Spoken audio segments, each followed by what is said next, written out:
All right, good morning, counsel. Back on the record in the Simpson matter. Defendant's again present with his counsel, Mr. Shapiro, Mr. Cochran, Mr. Douglas, Mr. Bailey, people represented by Ms. Clark, Mr. Darden.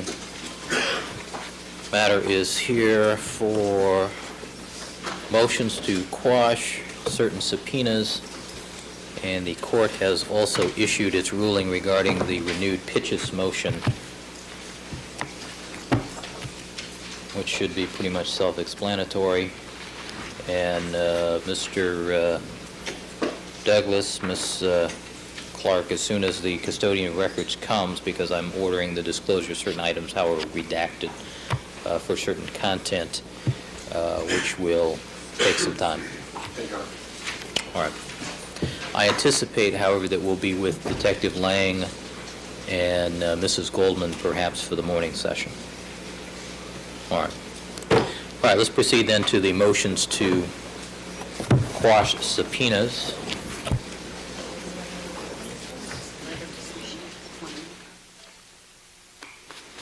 All right, good morning, counsel. Your appearances for the record. Good morning, Your Honor. Stephen Warren Solomon, Saltzman, and Jameson for Michelle Abdaran. Good morning, Your Honor. Melvin Douglas Sachs for Kathy Randa.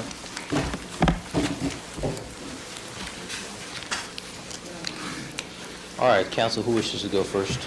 I'll begin, Your Honor. All right, good morning, counsel. May it please the Court. We as citizens do not give up our rights because Mr. O.J. Simpson or anyone else is accused of a crime in this case. My client, Michelle Abdaran, is not a defendant in this case, is not accused of any crime, is not involved in any wrongdoing. She's only listed as a witness for the defense in this matter. My client was a housekeeper for Mr. Simpson's family in 1988 through 1990, from 1990 through to back through up into and including the early part of 1994. Thereafter, she left the Simpson employment, went to work in a residence in Beverly Hills as a housekeeper. The District Attorney's Office, in its present form of this subpoena, if left untouched, would allow anyone at any time to get anyone's records. Let me look at the approach that the DA has taken in this case. First of all, Your Honor, on November 10th, they issued a subpoena. The subpoena was from November 1st, 1994 through February 10th, 1995. As the court can see from those dates, the commencing part of the subpoena was 4.5 months after the homicide. The subpoena was returnable on the 24th in this courtroom. As required by civil law, since the motion to quash is civil, counsel and my firm filed a motion to quash on the 23rd. We filed a declaration of my client and supporting points and authorities. This court issued a minute order sealing those records, and those phone records have not been turned over to the police department or the DA. They're presently under seal before this court. The declaration in question, Your Honor, as seen by the first board, indicates that the materiality is, quote, filed by the DA, necessary to prove the charges filed against the defendant. That statement, Your Honor, does not comply with CCP 1985 or 1985.7. There is no factual showing of materiality. What I'd like to do with the court, there are 3 key cases. We filed extensive points and authorities. I can only comment that the District Attorney's Office has not filed any points and authorities in opposition to the law on the subject. The first case I'd like to go into, Your Honor, is People v. Schmidt. In the Schmidt case, the defendant was on trial for conspiracy, grand theft, and other matters. The District Attorney in that case filed a motion to suppress subpoenas issued by the defense. The court, in affirming the trial court's quashing, indicated, and it's shown here on the first board, Your Honor, quote, the allegations of defendant's affidavits were wholly insufficient to show what material facts, if any, would or could have been proved by the documents sought to be produced. And then the court, on the next page, sustained the quashing of it. The key case, Your Honor, is Johnson v. Superior Court. In Johnson v. Superior Court, the language was, quote, necessary to prove the allegations in the case. And our language is, quote, necessary to prove the allegations of the defendant. The Johnson court said, no good, sustain the quashing. Now, subsequently, in the Pacific Automobile case, Your Honor, the Court of Appeals said that subsequent facts adduced in court are not sufficient basis to be used to support the subpoena induces taken. Now, what has happened in this case, Your Honor, yesterday morning around 9 o'clock, I received by fax from Ms. Lewis a supplemental declaration alleging some, quote, new facts that they're now trying to use to bootstrap the subpoena that was issued some weeks ago. Under the Pacific Automobile case, that authority does not allow for that, Your Honor. Now, I note, Your Honor, that has the court received the supplemental declaration? No, I have not. Oh, Your Honor, I filed that yesterday morning. I'm sorry that it was not given to you. Not in my notebook of items. Your Honor, I believe the court would benefit by reading that before. Let me check with Mrs. Robertson. Mrs. Robertson, do we have the supplemental declaration in support of the SDT? Proceed, counsel. Your Honor, my concern about the supplemental declaration says in a footnote, we're filing this response under seal to protect the phone numbers in question from being revealed to the public by the press. I want to go into the facts of the supplemental declaration, but I won't refer to the phone numbers. Is that appropriate, Your Honor? Certainly. The declaration is approximately 5 pages, and it concerns not only my client, but about 80% of it concerns Mr. Sachs's client. I'll only refer to those paragraphs that relate to my client, Your Honor. The district attorney now, and it's signed by Sherry Lewis yesterday, so this is what they're trying to use to bootstrap the subpoena issued some weeks ago. It says on February 10th, the district attorney's office issued a subpoena DT. And then they say on paragraph number 5, on January 31st, 1995, district attorney's office interviewed a woman by the name of Ziona Friedman. Ms. Friedman is a maid who currently lives in West Hollywood, and I'm leaving out the addresses and phone numbers. It says over the 8-year period prior to the murders in this case, Ms. Friedman was regularly called by the defense maid, Michelle Oberon, to help her at the defendant's Rockingham estate. And then they talk about some work that maid does. On February 8th, 1995, Ziona Friedman was interviewed a second time at the district attorney's office. During that interview, she supplied many additional details of information she says Michelle Oberon, which is my client, Your Honor, told her regarding the 1989 spousal abuse incident between the defendant and Nicole Brown Simpson. And then the only thing left in there regarding to my client is paragraph 8C. Ms. Friedman said she talked with Michelle Oberon by telephone almost every day. One of the things Michelle told her was that Michelle had a lawyer, Tuet Shapiro. Michelle had not called Friedman in a week, the week prior to February 8th. Ms. Friedman was very worried and scared about that since she was accustomed to Michelle calling her every day. Then the only other thing in the declaration related to my client is, quote, the telephone records of my client are necessary to aid in assessing the credibility of Ms. Friedman by aiding in determining the extent of her contact with those witnesses.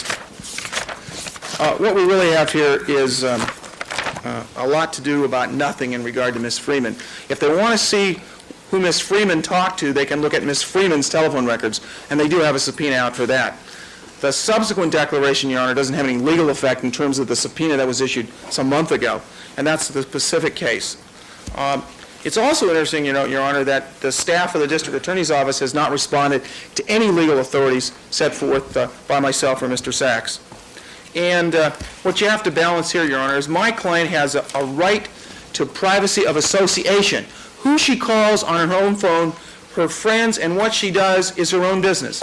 She is not a defendant in this case. She is not accused in this case. She's not involved.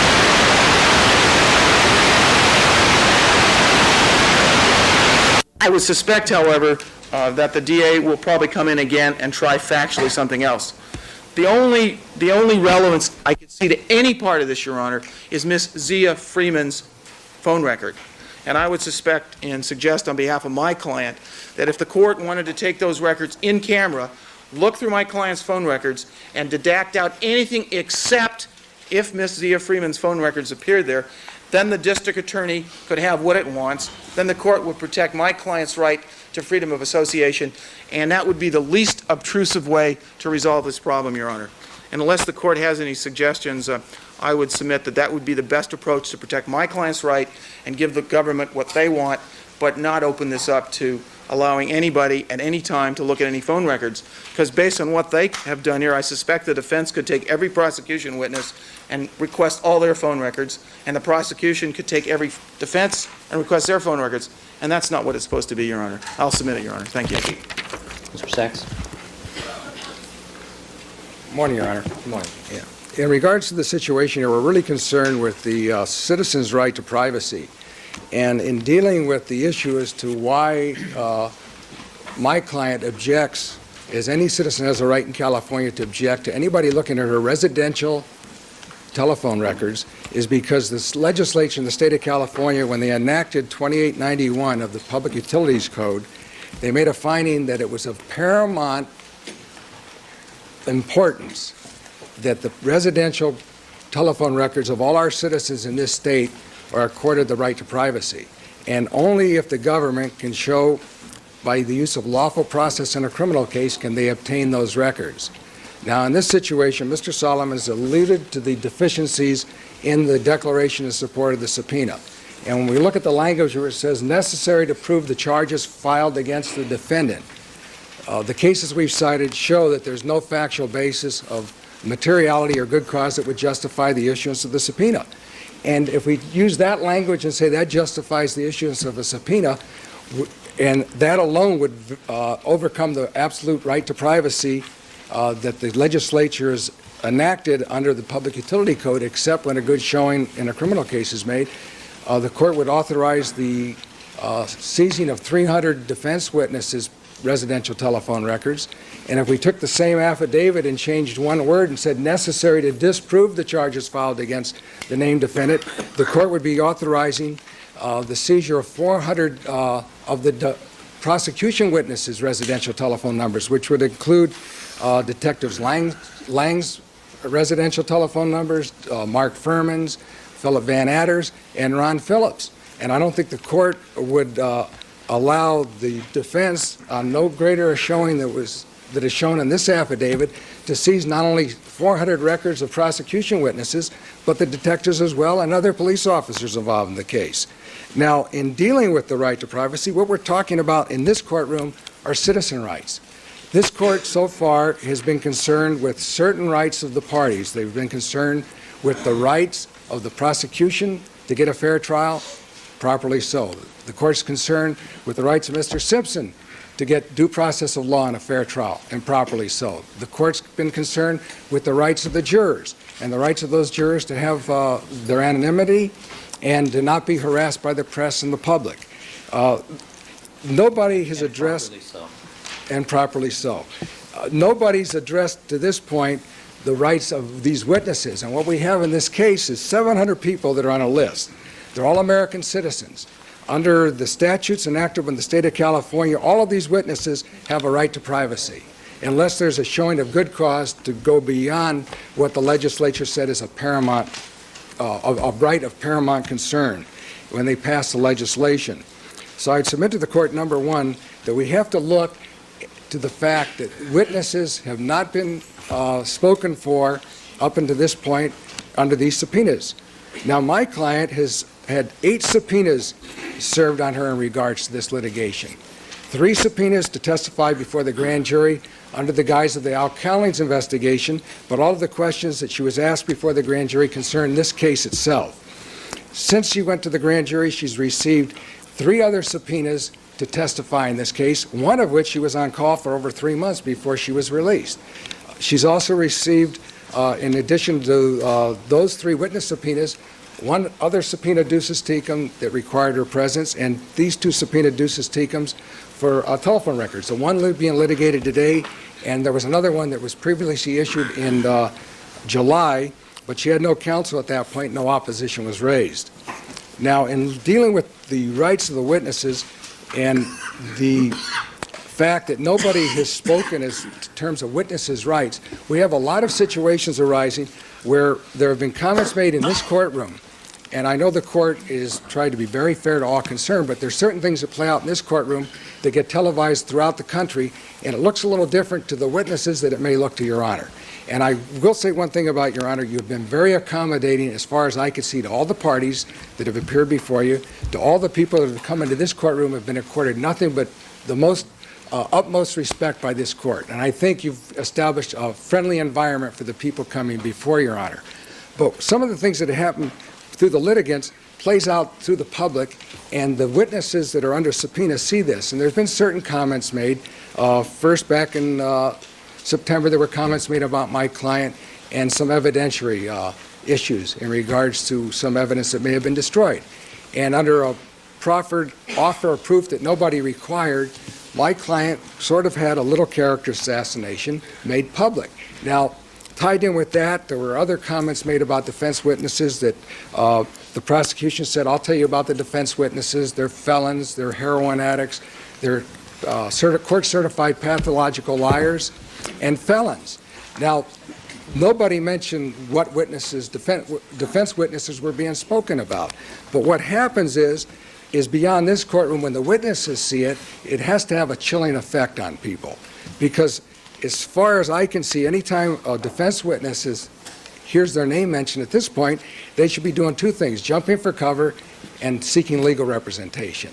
Now, in dealing with that, that gives an overall picture of the chilling effect that can happen when comments are made in the shape of litigation, where in a normal case, nobody would know about it. Your Honor would hear a comment made, the parties here would know about it, a few courtroom hawks that would be sitting in the courtroom would know about it, but it wouldn't go any further. But here, when we have these types of situations concerning witnesses, and why I'm concerned with witness rights, is because it does have a detrimental effect on the people that are coming in as citizens to do their civic duty, to take the witness stand and to testify to the best of their ability. And as the public has seen, as the court well knows, some witnesses testify better than others due to one reason or another. So tied in with the history of why I'm concerned with witnesses' rights, and more specifically with the subpoena, my client has every right to have her privacy protected, not only under the First Amendment, but under the statutes we cited in our points and authorities. And unless the government can make a good showing as to why that privacy should be invaded, the privacy should be protected. Now, in dealing with the supplemental declaration, I still don't believe that it makes a factual statement that would satisfy a showing of materiality and good cause. But if the court were going to take a quantum leap and say that you feel it does make a showing that would justify some of the records possibly being turned over, I would concur with what Mr. Solomon suggested in the way of accommodation, that the court in camera look at the records and limit any release of those records, for the sake of argument at this point, to the prosecution, only limited to the two parties that they're talking about, Ms. Friedman and Ron Shipp, and limit it to those two numbers alone, and preserve the right to privacy as far as the other calls are made, because as we showed under the First Amendment, the right to privacy of Ms. Randa, as well as any other citizen, covers their personal contacts with the people they associate with day in and day out. And what more of a personal contact do you make other than face-to-face than when you call somebody from your own residence? Secondly, I'd like to address the issue of the violation of the consumer protection law under 1985.3, where there is a burden placed on the prosecution or any other party seeking to get a subpoena from a consumer record, which the telephone company records are, that due notice has to be given to the consumer. In this case, it's my client, Kathy Randa. The prosecution under 1985.3 subdivision E is required to serve a copy of the subpoena with the declaration on the consumer and give them notice that they have a right to contest the subpoena in court. Now, I would like to state that in regards to the first subpoena issued last July, no notice was given to Ms. Randa, and I filed a supplemental declaration to that effect. She received no notice on the first subpoena. She received no notice on the second subpoena. In addition, the prosecution has known since September the 19th that I have been representing Kathy Randa, and they made no attempt to give me notice by supplying my office with a copy of the subpoena or the declaration. And this was even after I requested from Ms. Clark and Ms. Hodgman by way of fax on both the 18th of February and the 21st of February that my office be provided a copy of the subpoena and the declaration so we could take appropriate action. The only reason I received a copy is I requested the assistance of Mr. Cochran's office, and through their good offices, I did receive a copy. Now, the only reason I knew to ask for a copy of the subpoena wasn't because we received any notice from the prosecution. The only notice we received was from Pacific Bell. And Pacific Bell has a company policy, not required by law, but a policy of their company to notify their consumers and their customers when a subpoena has been served upon the company for those records. If it wasn't for the fact that the telephone company sent my client a letter, this motion would have been heard in silence and secrecy because the court would have had no opposition. The subpoenaed records would have arrived in court, and pursuant to the subpoena, it would have been handed over to the prosecution.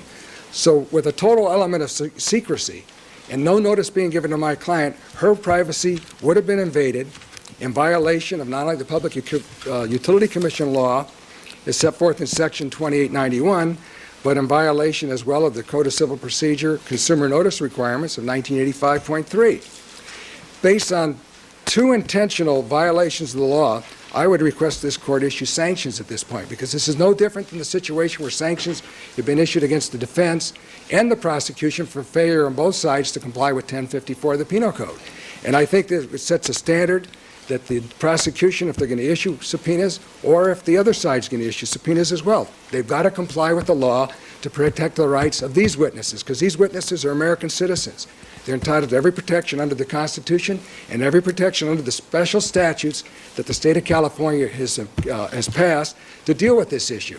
And based on those arguments, I would submit that the subpoena should be quashed, and the alternative sanctions that the court deems appropriate should be issued against the prosecution for the violation of my client's rights to notice under the law and an attempt to invade her privacy without due notice. All right, Thank you, Your Honor. Mr. Sachs, let me ask you this. With regards to your request for sanctions, what do you think are appropriate? Well, my client's, to be quite frank, my client hasn't incurred any legal expenses because, without breaching the confidentiality of the attorney-client privilege. I can just say that my work here is pro bono. But I think some monetary sanctions may be appropriate just as an out-of-pocket expense to the district attorney, but I'm not looking to unjustly enrich myself. But I think in terms of sanctions, the court isn't concerned with dealing with monetary sanctions. I think an admonition to the district attorney's office with further compliance with the requirements under the statutes that I've cited would be appropriate. And I think if any of this evidence comes before the jury, that an appropriate sanction should be assessed against the district attorney, where the jury is informed of the fact that the prosecution in regards to my client's rights, when she's called as a witness, has been infringed upon. And when they cross-examine about telephone records and so forth and so on, I think an appropriate admonition to the jury, informing them that the district attorney acted improperly in trying to seize the witness's records.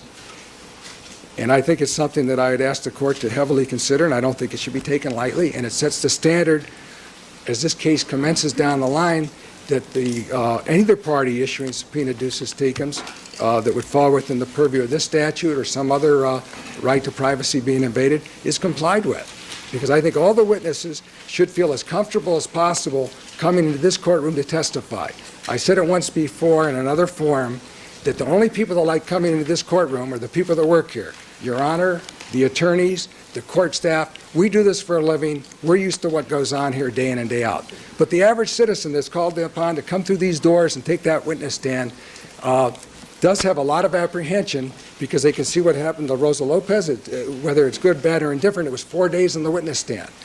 Detective Lang's been on the witness stand for a long period of time, but there's a little compensation in his regard. He's more or less a professional witness because with his job, over the years, he does testify on a normal basis.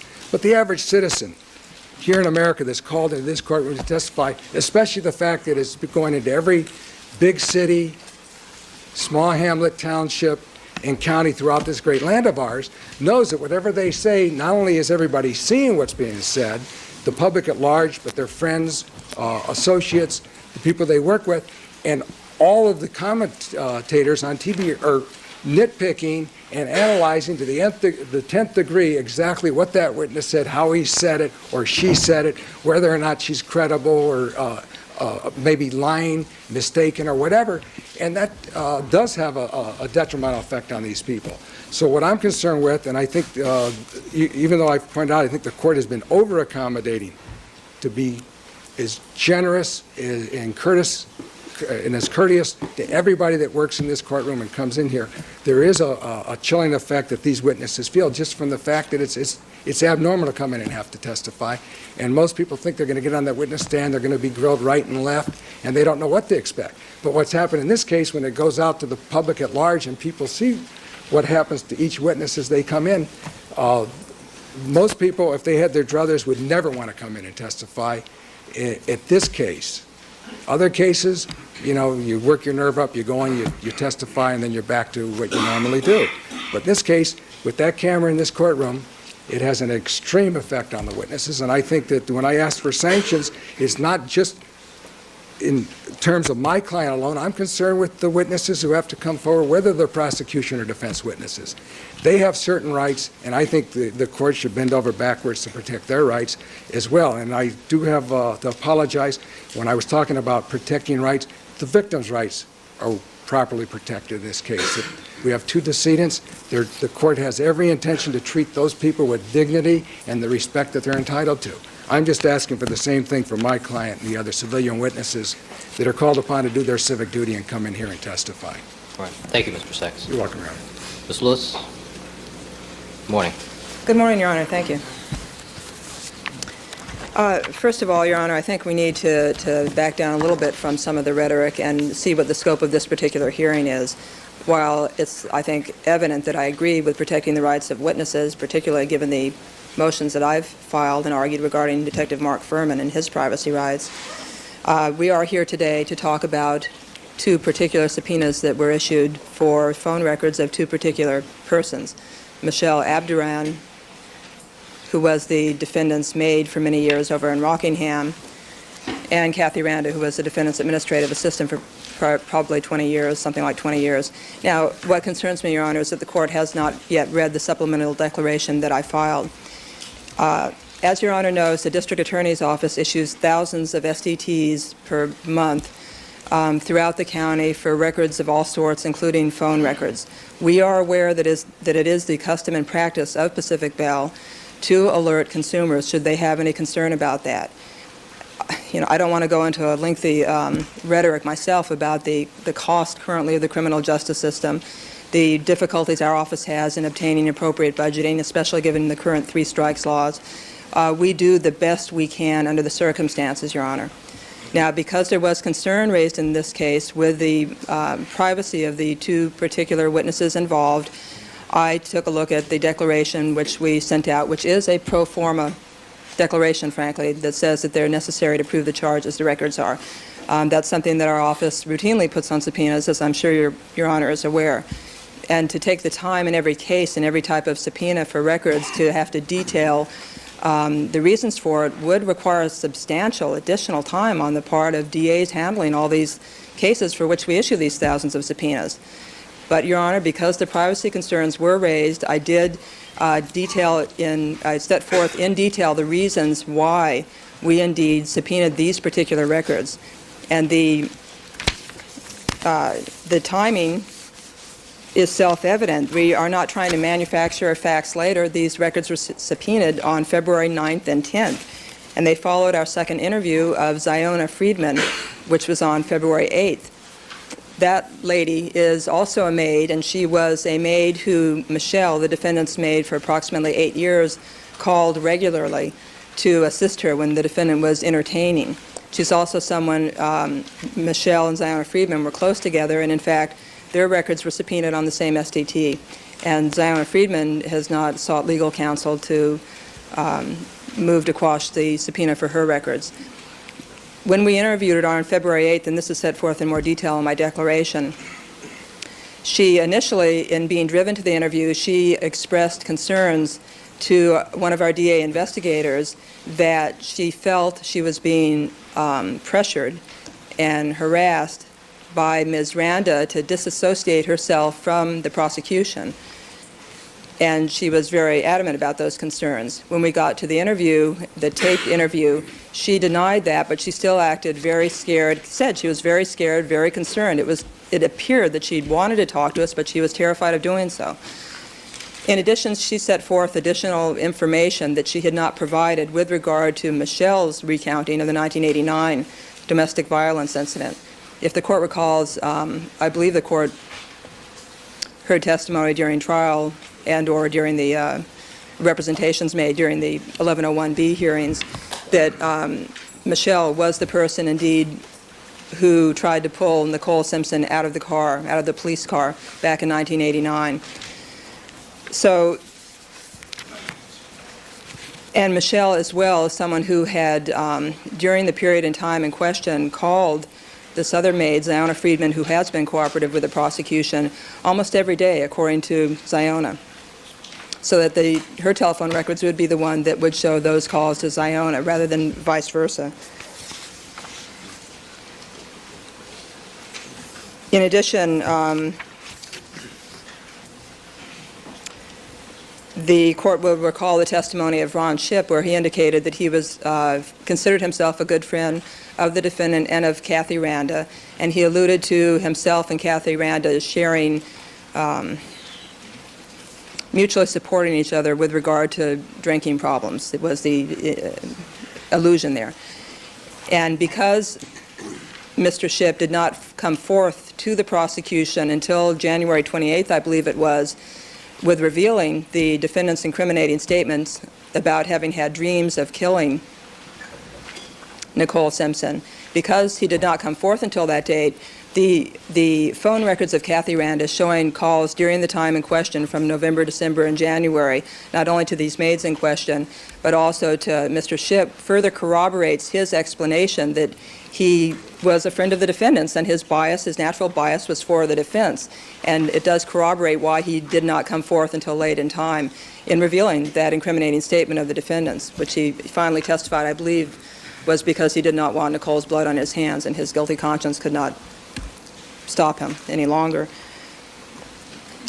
I would certainly ask the court to read the declaration in detail. What we have is a situation here, Your Honor, where let me make mention of one other thing. Ms. Randa was notified with regard to her phone records, which were obtained earlier, by Pacific Bell. It's attached as Exhibit C to Mr. Sachs' supplemental declaration in support of motion to quash Kathy Randa. I'm sorry, in support of motion by Kathy Randa to quash subpoena ducis tecum, and that shows that she was notified. In addition, Your Honor, Mr. Sachs may be unaware, but we did provide the discovery to the defense in this case, who has standing for that those phone records were also obtained pursuant to a search warrant, which covered not only those records, but several others having to do with that period of time, the week during which the defendant was finally arrested on the 17th of June. So she did, but she was notified because we also SDT'd them. She was notified by Pacific Bell about those.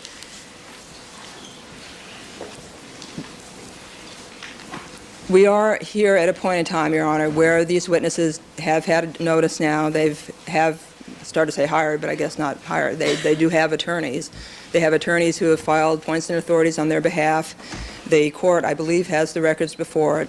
The court, we're in a situation where the court is able to make a judicial determination based on the additional facts I set forth in our supplemental declaration. And that is all that should be required at this point in time. We certainly don't want to unduly harass either of these witnesses by resubpoenaing the documents just so I can set forth my 4 or 5 page declaration within the context of our standard SDT format.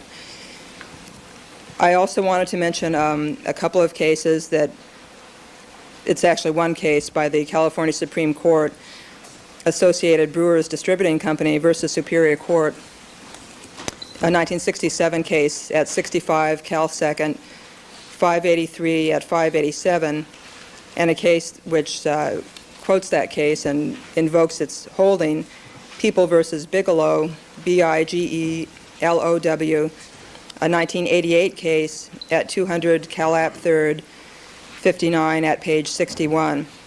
Both of those cases talk about when the subpoena power is invoked to secure discovery, the good cause and materiality requirements of Code of Civil Procedure, Section 1985, which relates to the issuance of subpoenas, must be governed by discovery standards. And they also say, quote, the objective is not merely the discovery of admissible evidence, but also effective preparation for trial.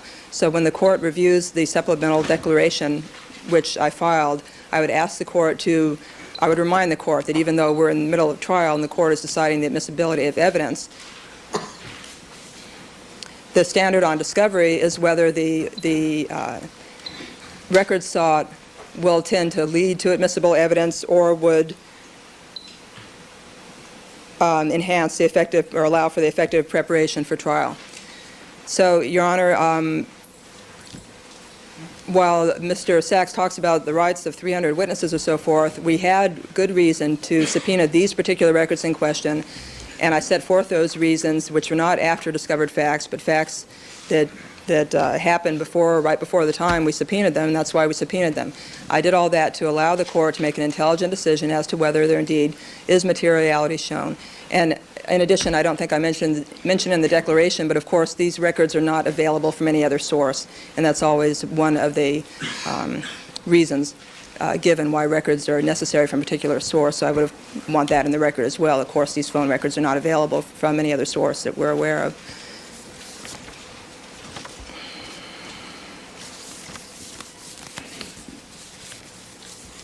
Ms. Lewis, do you have any comments regarding the request for sanctions and whether or not the policy of Pacific Bell to notify their customers is really sufficient compliance with the Public Utility Code? I believe it is sufficient compliance, Your Honor. I would not want Your Honor to set precedent that would require, I don't know how much money, but substantial additional money expended by the budget allotted to the district attorney's office from the Board of Supervisors, which comes from the taxpayers. Because if we were required to notify the consumer in every case, that would substantially increase the expense to the district attorney's office of having to do so, and especially given our knowledge that it is Pacific Bell's custom and practice to submit, whenever they return a subpoena, their points and authorities and their notification, with the records. What's the policy of General Telephone? Well, my understanding is the policy of all the phone companies is the same, but I have to tell you I haven't called GTE in particular and asked them that. All right. Mr. Solomon, any response? A couple. I'm sorry. Let me ask Ms. Lewis one more question. Ms. Lewis, both Mr. Solomon and Mr. Sachs have suggested that, assuming the worst-case scenario, that I find that there is some materiality and that rather than require you to reissue a subpoena with a 5-page declaration in support, that they're recommending that the court review the phone records in camera and redact those records just to reflect the phone calls between the persons that you've indicated are material, rather than allowing the prosecution unfettered access to the complete phone records of Ms. Randa and Ms. Abduran. I think that would be appropriate, Your Honor. With regard to Ms. Randa, I think, as the court will see from the declaration, there are other persons which would be relevant. For example, Ziona Friedman was advised by Kathy Randa, I believe, I've set it forth in detail in my declaration, to call Bill Pavlik. She said, something to the effect of, "My God, please, for OJ, call Bill Pavlik before you talk to the prosecution." We didn't find this out until the second interview we did of her on February 8th. And she said she did call Bill Pavlik, indeed. And she claims that Mr. Pavlik told her only to tell the truth. Well, I think the length of a phone conversation between those two would be useful in assessing the accuracy of that statement. And she also indicated that she called A.C. Cowlings. All right, Ms. Lewis, forgive me for interrupting you, but my specific question, though, is that would you accept that, a redacted phone record, rather than the complete phone record that you subpoenaed? Yes, Your Honor. And we would just need to make the court specifically aware of the phone numbers that we are interested in. All right, thank you. Mr. Solomon. Yes, Your Honor.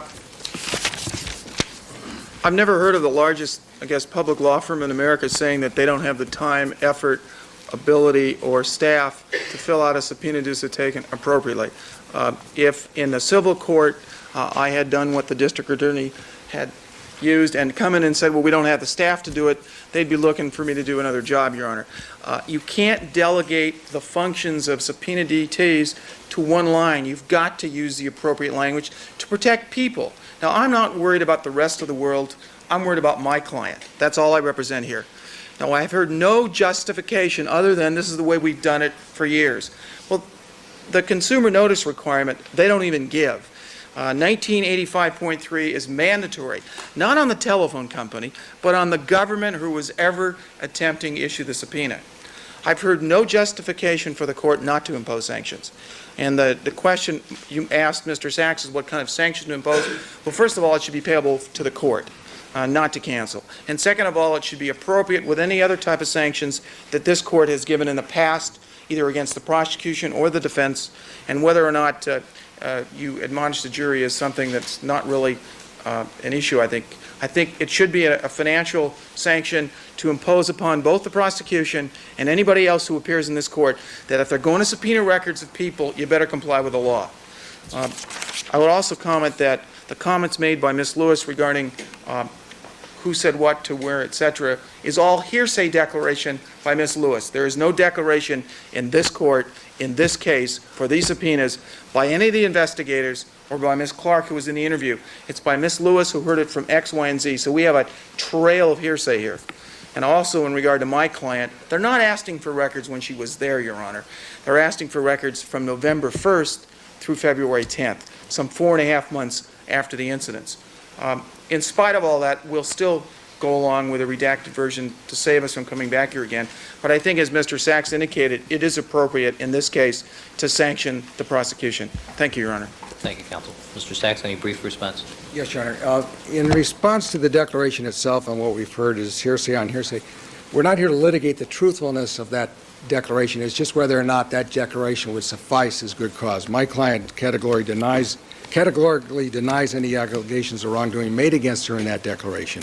But in dealing with the position of the district attorney's office, my law office doesn't have a $125 or $150 million a year budget. And yet I find time to draft a declaration in support of a subpoena ducis tecum as an attorney practicing by himself. I can't understand why attorneys claim that they don't have the money when all it does is take time and effort to properly draft a document. I think the court, if they want to brief on something, you expect an issue to be fully briefed by both sides and not to get sloppy lawyering in the process. Now, in addition to the sanctions situation, I think Ms. Lewis missed the point. She's telling this court that sanctions shouldn't be imposed because of the policy, the company policy of Pacific Bell. My client did get notice. Well, my client got notice that there was a subpoena, but she never got the subpoena. And it's not the requirement under the law for the Pacific Telephone Company to give notice to their subscribers. They do that as a courtesy, but if they stop that courtesy tomorrow, who even gets any notice that they're holding a subpoena for those records? 1985.3E of the Code of Civil Procedure requires on the government or any other party seeking a subpoena under these circumstances to give direct notice, God bless you, give direct notice to the consumer or their attorney. The district attorney didn't stand before this court and say, in the future, we're going to give notice to the witnesses. She said, we're going to rely on Pacific Bell to continue with the company policy. And that's not what the law requires, and I think that emphasizes the reason why the court should seriously consider the requested sanctions being imposed at this time, because they're not going to change their ways, they're not going to change their minds. They're just going to continue to do things in the same way that they think is appropriate, which amounts to nothing more than governmental abuse against a citizen of this state that's protected under the law to receive the notice that the law says they should get. And to do otherwise is a violation of the law. And to stand before this court and say we're going to continue to do the same old thing because we don't have a 32-cent stamp to send out the subpoena to Ms. Randa or her attorney is the basis of which they're stating they're going to continue to not comply with the law. And I find that ludicrous that the price of a 32-cent stamp and the cost of Xeroxing 2 pieces of paper, which is the subpoena and the declaration to support, is the basis to intentionally continue to violate this law. And I'd submit it on that basis. All right. Thank you, counsel. I'm going to take the matter under submission so I can read the declaration filed by Ms. Lewis, and I will issue a written ruling. All right. Thank you, counsel. Just for the record, I read the transcript of the interview with Zarana Friedman, and I listened to the other taped interviews, so it's not hearsay upon hearsay upon hearsay. Thank you, counsel. Record should also reflect that it's GTE that responded, not Pacific Bell. All right, I'm going to need to take a brief recess. We have the custodian of records here from the LAPD, that I need to chat with on the record in chambers. So we'll take about a 15-minute recess.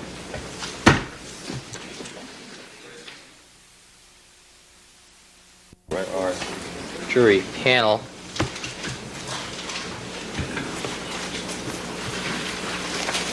Ladies and gentlemen, good morning.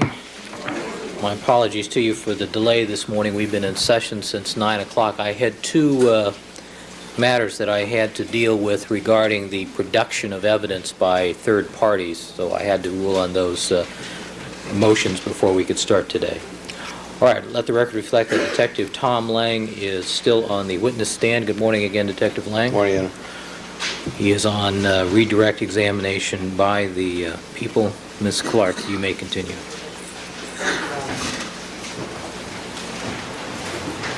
Good morning. Detective Lang, you were speaking yesterday of your reasons as to why, in your opinion, based on what you saw in the course of your investigation, you did not believe these to be drug-related murders. You recall that? Yes. In that regard, sir, do you recall indicating to Mr. Cochran that there were superficial inquiries made concerning the topic of whether or not drugs were involved in these murders? Do you recall that? Yes. Can you please explain to us what you mean by superficial inquiry? Checking the location for drug debris or drug paraphernalia, for weapons perhaps, for anything that would indicate narcotics activity on the part of the victim or the suspects. And so was that an examination that you made at the crime scene? Yes. And was the condominium, was Ms. Brown's condominium examined by police? Yes. Were there any drugs found? No. Were there any paraphernalia for drugs found? No. Any scales or anything like that? No. Any paraphernalia for the usage of cocaine No. or marijuana? No. Did you find any writings in the way of pay-and-owe sheets concerning monies to be paid for a kilo of this or a gram of that? I did not. Was any material like that ever found in the apartment, the condominium that was shown to you later? No. Was Mr. Goldman's apartment examined also? Yes. And was anything related to drugs or drug paraphernalia found in his apartment? Not to my knowledge. And would it have been brought to your knowledge, sir, as the lead investigator? Calls for a conclusion. Was the evidence that was the apartment, the findings made in the apartment of Ron Goldman made known to you, sir? Yes. And was anything made known to you concerning the search of his apartment? Complete the question. Let me start another one, Your Honor.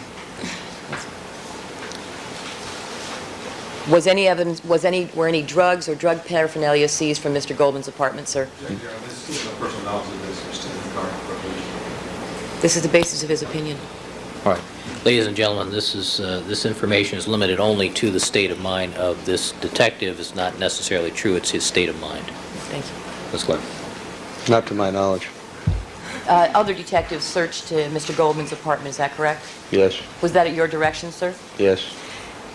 Did they turn over to you any evidence of drugs or drug paraphernalia found in Mr. Goldman's apartment?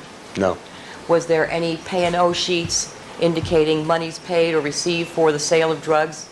No.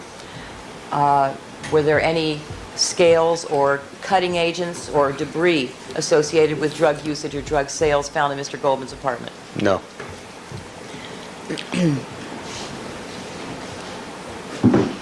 And is that, did you complete your answer with respect to what you meant by the superficial inquiry? Is that what you meant? Sustain.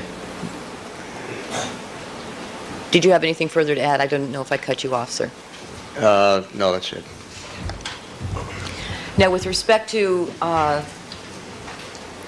you also alluded to yesterday the manner of killing as another reason why you felt these were not drug-related murders. Do you recall that, sir? Yes. You referred to the fact that that Oral Foundation. You for the referred next to the question, fact I that, assume. in your experience, it's usually firearms, guns that are used in drug-related murders. It's been my experience, yes. Was there anything about the nature of the wounds that you observed, either at the crime scene and in the course of the autopsy, that caused you to conclude that these were not drug-related murders? Yes. And what was that? This appeared to me to be an overkill or a rage killing. And how is that different than what you see in drug-related murders? Overruled. Overruled. Again, in my mind, it appeared to be motivated by rage and not narcotics related. In narcotics-related cases, what kind of wounding do you typically see as compared to this case? Overruled. Generally, you would see a gunshot wound is what I've saw normally. I'm sorry? Normally a gunshot wound. The murders that I have handled are normally by gunshot wounds as opposed to excessive slashing and stabbing of the victim.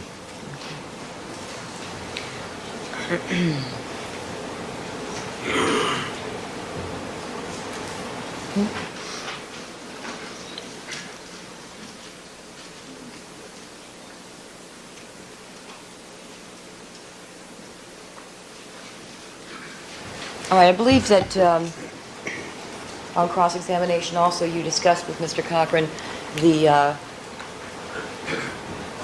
possible order of death, whether Nicole was killed first, whether Ron Goldman was killed first. Do you recall that? Partially, I don't recall testifying to an order of death. And what is your opinion in that regard, sir? As to who was attacked or died first, Yes. from the evidence, I really can't tell. Could be either one. Could be either one.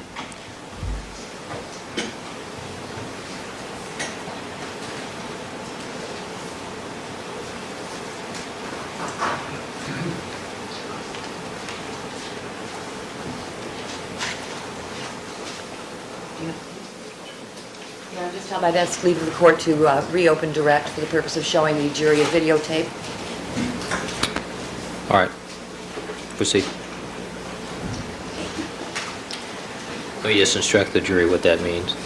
Ladies and gentlemen, reopening direct means that the prosecution is going to go into something that they did not present previously in their first examination of Mr. Lang, Detective Lang, and I've allowed them to do that rather than to recall the witness at a later time, since he's here.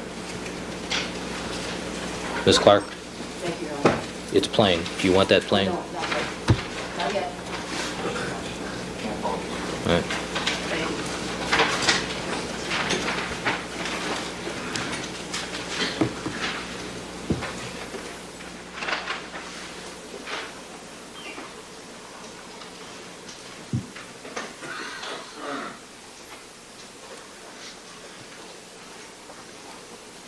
Sir, I'm showing you a photograph that's been previously marked as People's 57.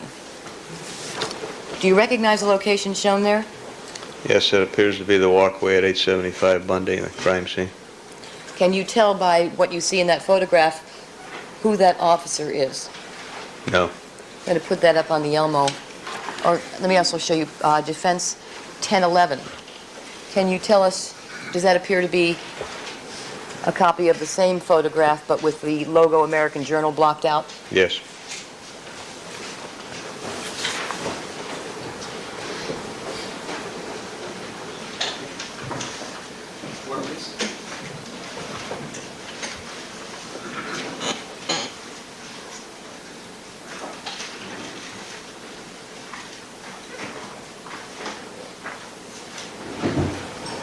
All right, Ms. Clark, you have on the Elmo which of the exhibits? This is People's 57, Your Honor. All right.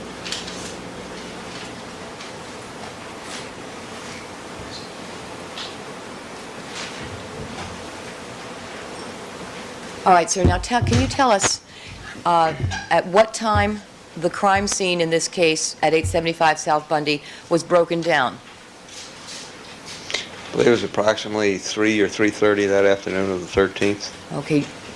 You don't presently recall exactly? Exactly? No. Would it refresh your memory if you looked at the chronologue? Yes. Go ahead.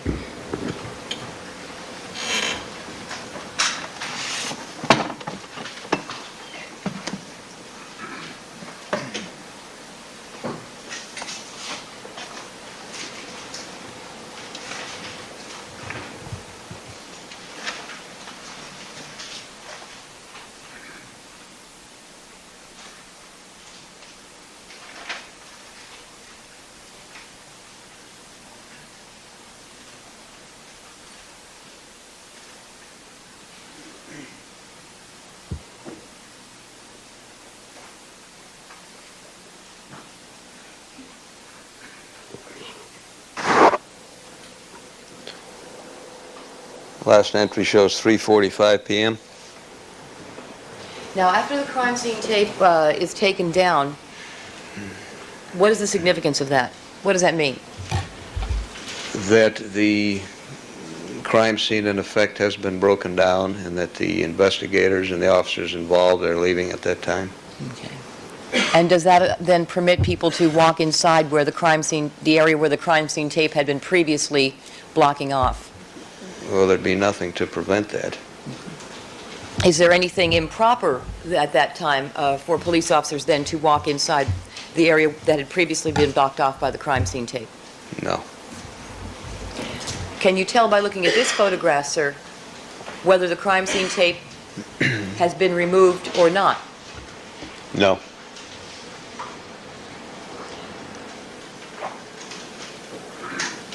Did you see an officer stroll up the walkway in the manner shown in this photograph during the time the crime scene tape was still up at No. 875 South Bundy? No.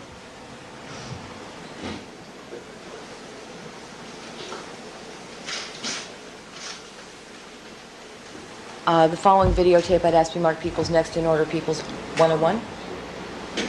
101.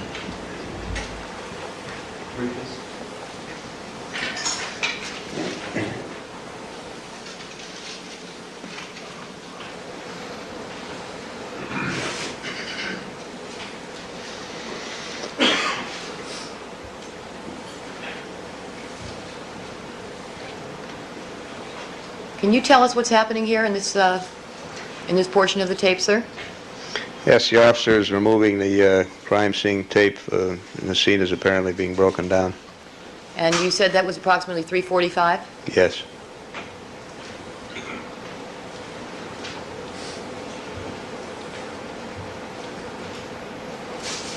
Then at this point, the crime scene tape has been removed. Yes.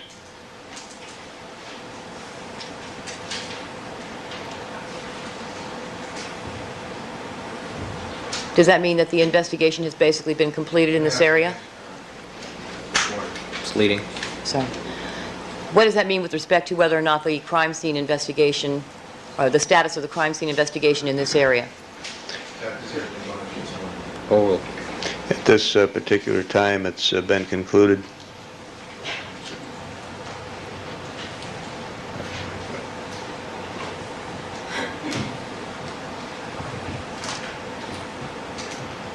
And stop.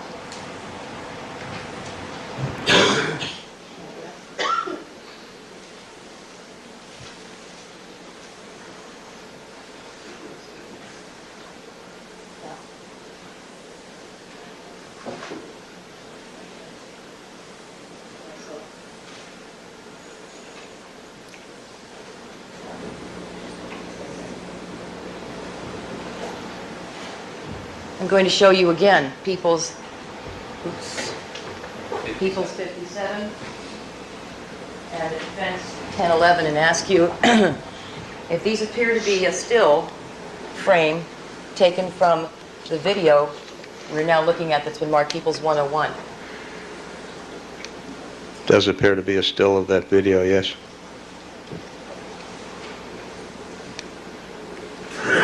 May I ask permission of the court to let the jury to pass these pictures to the jury while this is still on the screen? yes.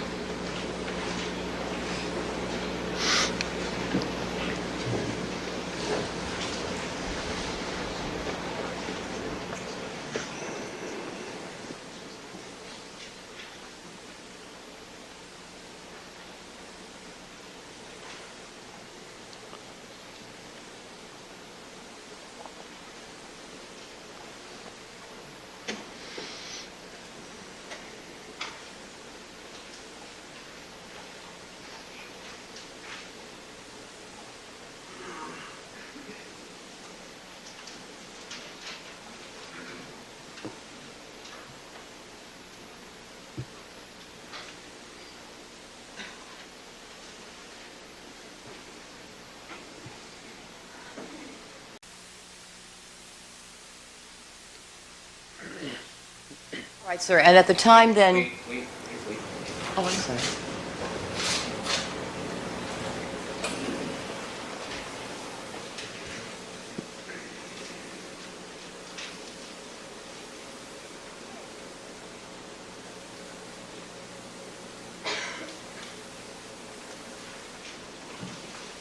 All right, the record should reflect that each of the jurors has taken the opportunity to compare People's 57 Defense 1011 with the still frame video that is now on the screen. Ms. Clark, I would suggest we print this out.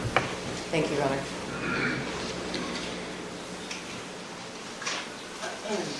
Then at the time that you see the officer on the walkway as depicted in the photographs and in the video from which the photographs were taken, the crime scene tape, is it up or down? It's down. And what is the significance of that, sir? No, What does that mean? That the crime scene investigation at that time has been concluded. And what does that mean with respect to whether it was appropriate or not for the officer to be on that walkway walking in the manner you see him in the video and on that still? It would be appropriate for him to do that. Can you tell us, sir, in the course of your investigation in this case, approximately how many witnesses have been interviewed?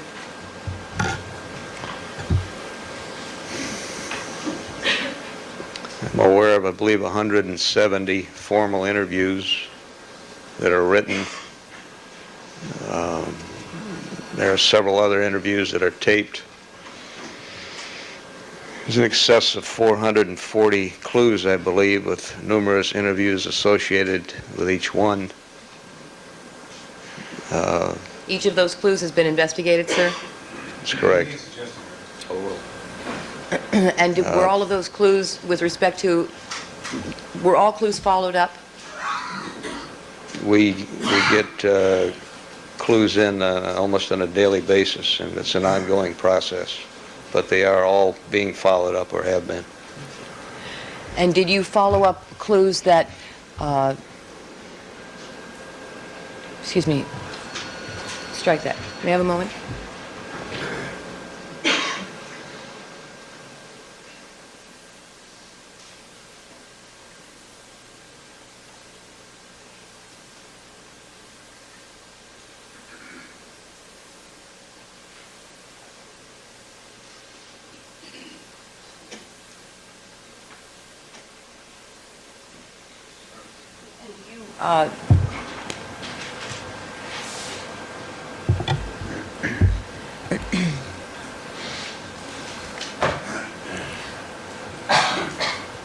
And has the investigation of this case, the investigation of this case stopped, sir? No, it's ongoing. Is that unusual?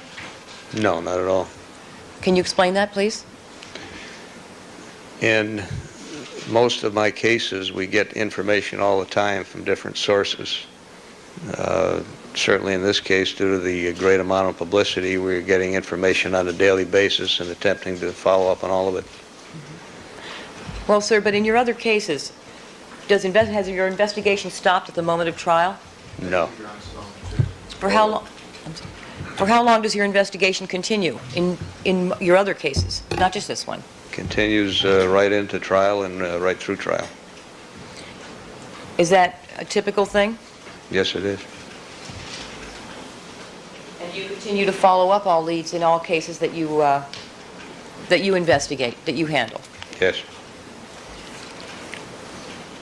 Your Honor, I have here the printout still from the videotape marked People's 101.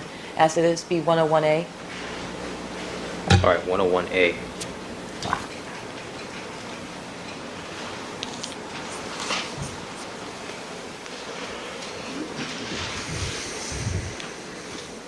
In that respect, sir, is this case any different than the other cases you've handled? Oh, Just as to the volume of information coming in.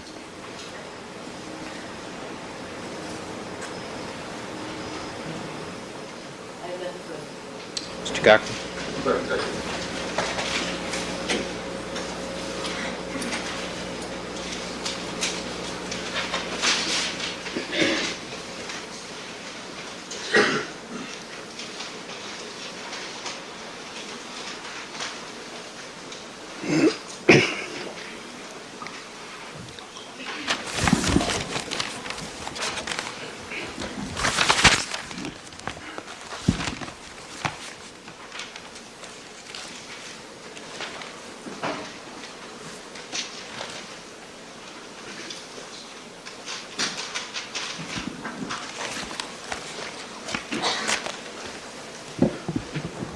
morning, ladies and gentlemen. Good morning, Detective Lang. Morning, sir. Prior to your undergoing redirect examination, you had a number of conversations with Ms. Clark, isn't that correct? Yes. Regarding your testimony and the questions she would ask you? Yes. And you discussed and went over the content of the questions and answers that would be posed to you, isn't that correct? That's correct. So that you knew what questions she was going to ask, and in fact, that you rehearsed what you were going to be testifying about, isn't that correct? Well, Rephrase the question. well, you discussed what you were going to be talking about here in court yesterday and today, isn't that correct? That's correct. All right. And in the course of that, when did you do that? When did you have that conversation? I believe there were more than one conversation. All right, we'll start at the first one. Let's take when the first one was that you had this conversation with Ms. Clark, preparing you for your redirect examination. For redirect? Yes.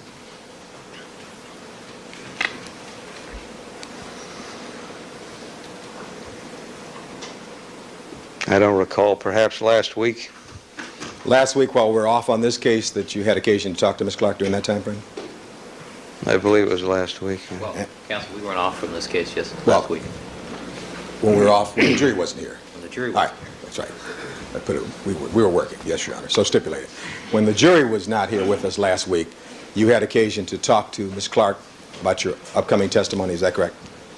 Yes. And where did that first conversation take place? I believe it was here in the building. And was anybody else present during that conversation?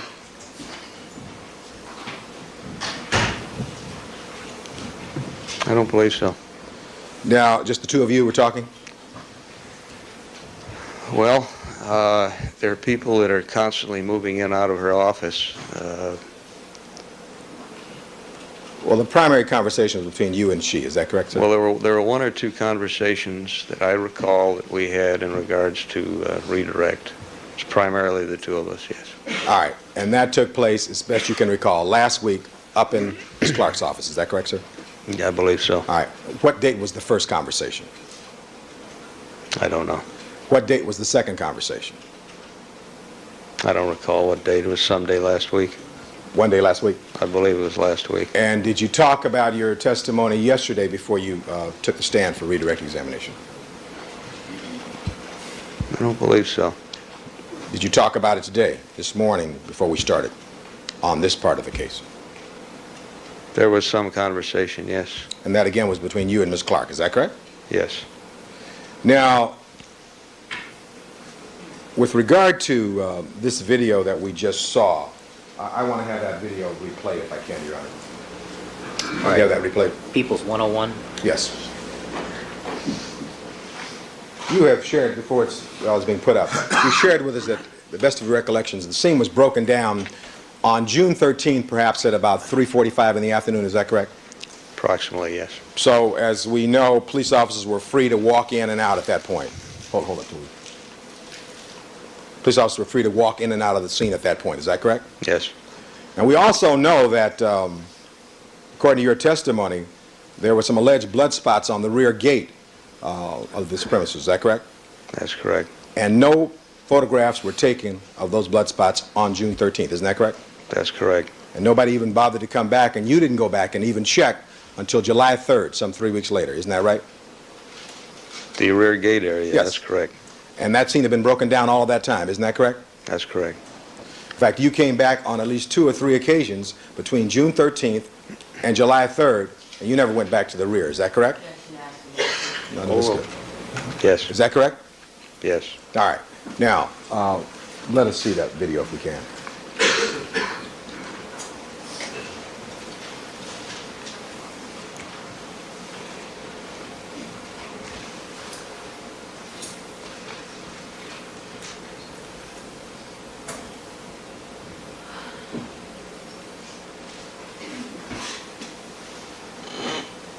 Ms. Clark showed you this video last week when you were meeting and talking about your redirect examination? I don't believe I've ever seen this video. It's very dark. Let me back it up, Your Honor. Can you back up the... All right.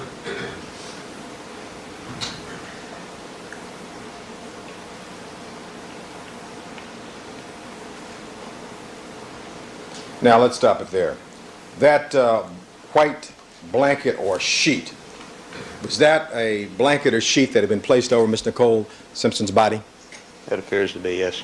And when you arrived at the scene, after you got the call and you, from robbery homicide, took over this case, when you first arrived there, was the blood in and around Miss Nicole Brown Simpson's body still wet? There were parts that I would term around here on the pavement sticky. All right, and that blanket or sheet there was placed over her body at some point? Yes. And do you see the red portions on that blanket or sheet, which is white? Yes. Does that appear to you to be blood? Yes. And that blanket or sheet had been on top of her body at some point? Earlier in the day, yes. Is that correct? Yes. And you never saved that blanket or sheet, did you? No. Do you know whether or not there's trace evidence on that blanket or sheet? Trace evidence? Trace evidence from her body. I would have no way of knowing what was on that blanket. And you never saved it. Was it ultimately thrown away? I believe so. Now, you're not a criminalist, are you? That's correct. You're not a doctor, are you? No. All right, let's continue on with the video. When's the last time you saw this sheet with the blood there on her blanket? Morning of the 13th. And do you know whatever happened to it? No, I don't. Did you ever come back to the scene on June 13th after you left about 12 noon? I don't believe I returned that day. All right, so if this took place, this video took place at 3:45 or thereabouts, you weren't even there, were you, at that point? I don't know what time the video took place. Well, you just told us that the scene was broken down at 3:45, so I Correct. presume that the first part of the video started at 3:45. Is that a fair statement? This particular appears to me to be a cutaway, so I don't know exactly what time. The log indicates it was broken at 3:45. All right, well, when Ms. This is Clark... obviously sometime after that. All right, but we saw an officer with taking the yellow tape down. You recall that? That's correct. All right. So you have any problem with that having been close to 3:45? Again, approximately 3:45. And you never saw any of this, did you? What's depicted in the video? I wasn't there. All right. Now, with regard to officers and their feet and blood, I want to show you a photograph.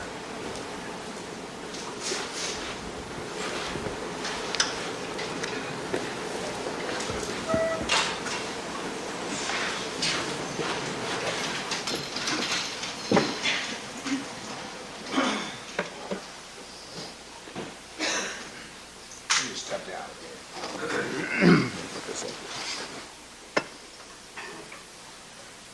Permission to step down here. Yes.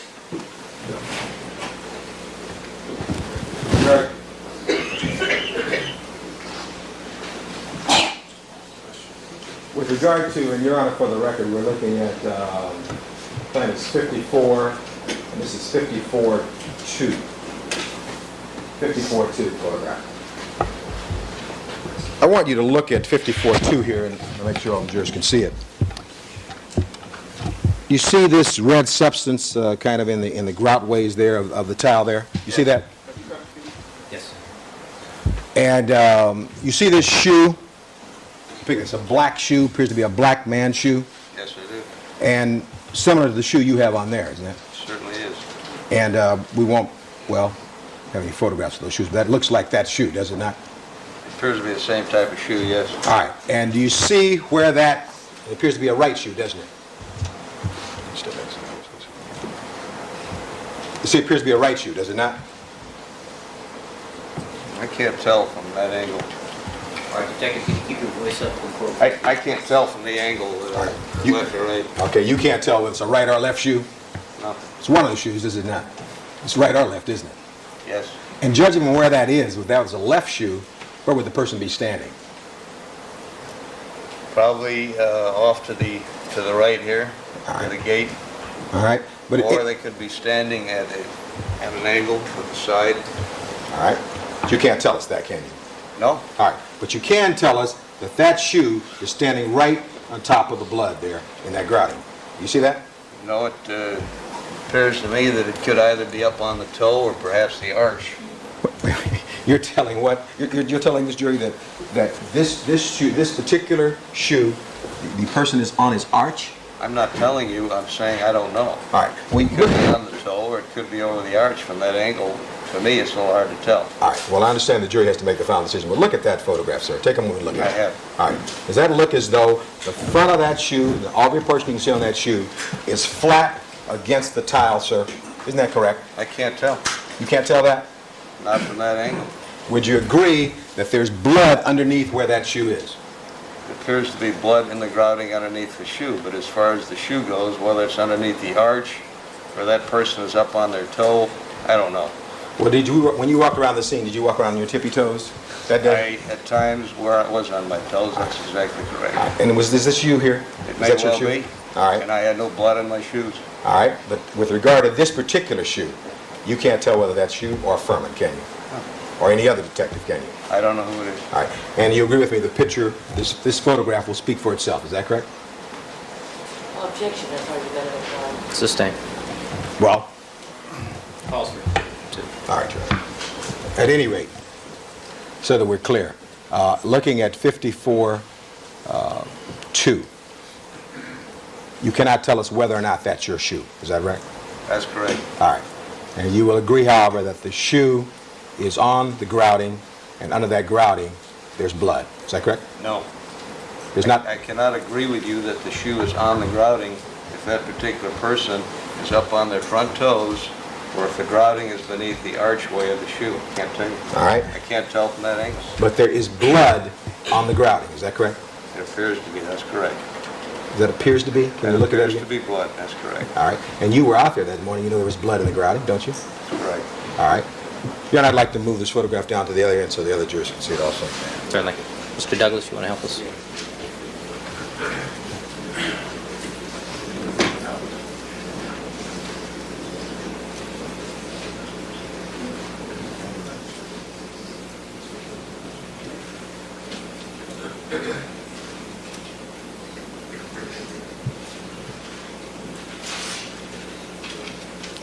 Photographers are directed not to attempt to photograph this exhibit.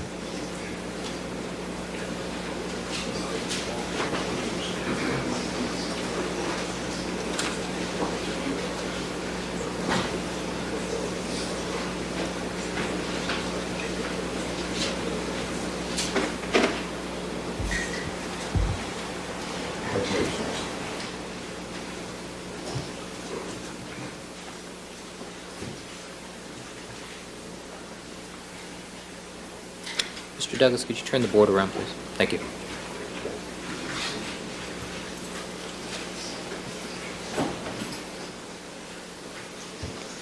Thank you, sir. That photograph that we were just referring to, number 54-2, was that taken at Mark Furman's direction, if you know? I don't know. Was that photograph taken at your direction? Very possibly. What do you recall? That specific photograph, no. You don't recall who directed that photograph to be taken? Again, I do not recall who directed that specific photograph to be taken. Do you know whether or not you were at the scene when that photograph was taken? I can't say whether I was or not. All right.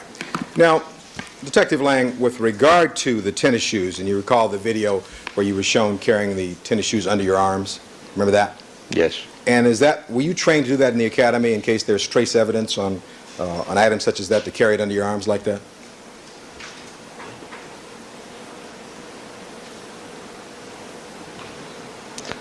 I don't really understand that question. Okay, let me see if I can ask it another way.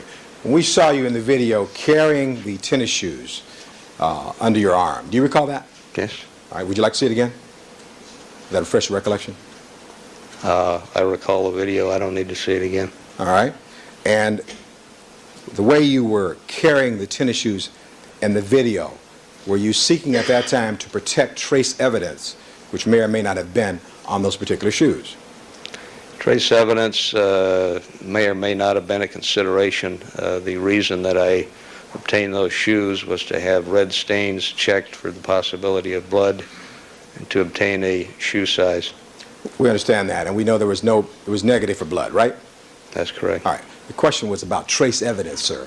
And Trace evidence, sir, was not foremost on my mind. All right, well, I understand that, but you're the investigator, and I understand it may not have been foremost on your mind, but if there were trace evidence on those particular tennis shoes, wouldn't that be valuable evidence either to exonerate or to inculpate Mr. Simpson? Isn't that correct? I think that's argumentative, but it's possible, and Well, maybe since- not. Since I really nobody's- couldn't say. Since nobody's objecting, why don't you just try to answer it? Question. That's my answer. All right. That you don't think the trace evidence would have been relevant in this instance? No, I said it could be, and maybe it couldn't be.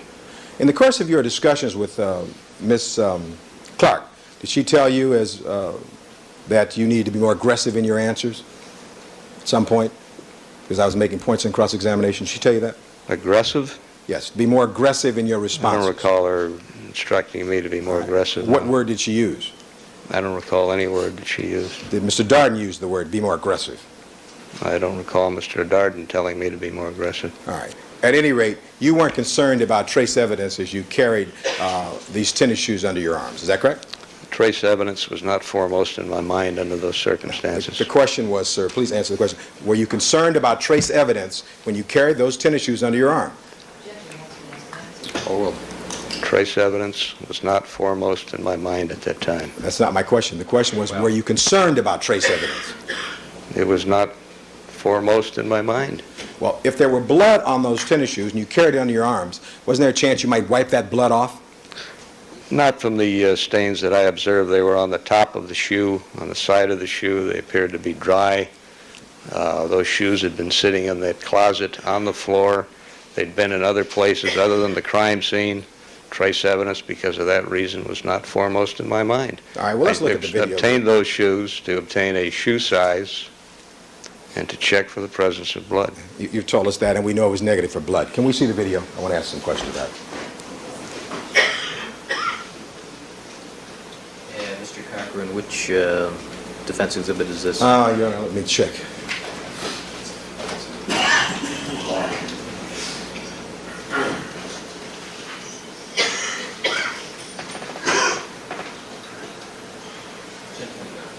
1049, I'm advised, Your Honor. Thank you. All right, thank you.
Now, stop it there. You see how you're carrying the tennis shoes at that point? Yes. And at that point, I know trace evidence wasn't uppermost in your mind because you have the shoes against your body there, don't you? They're against my arm, yes. Yes, and is that a way that you, as an experienced investigator of over 20 years, learned to carry evidence? That's one way of carrying evidence, yes. And you learned to carry it that way, did you, at the academy? There's no one way to learn to carry evidence. All right, but certainly you carried it on this way on this date, is that right? That's correct. All right, continue on. Hold on. You can print that out, Your Honor. Do you want to print that Yes. out because the... Yes, it's part of 1049, and we'll Yes. perhaps make this 1049A. Yes. Print that out, Mr. Harrison. Thank you.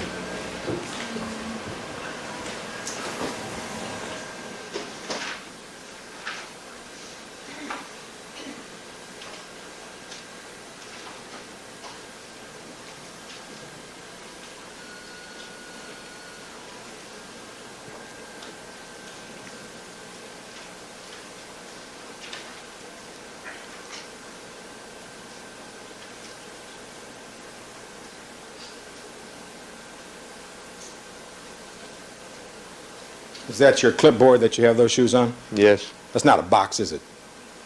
Boxes in the trunk. It's not a box, is it? That's a clipboard. All right. I thought so.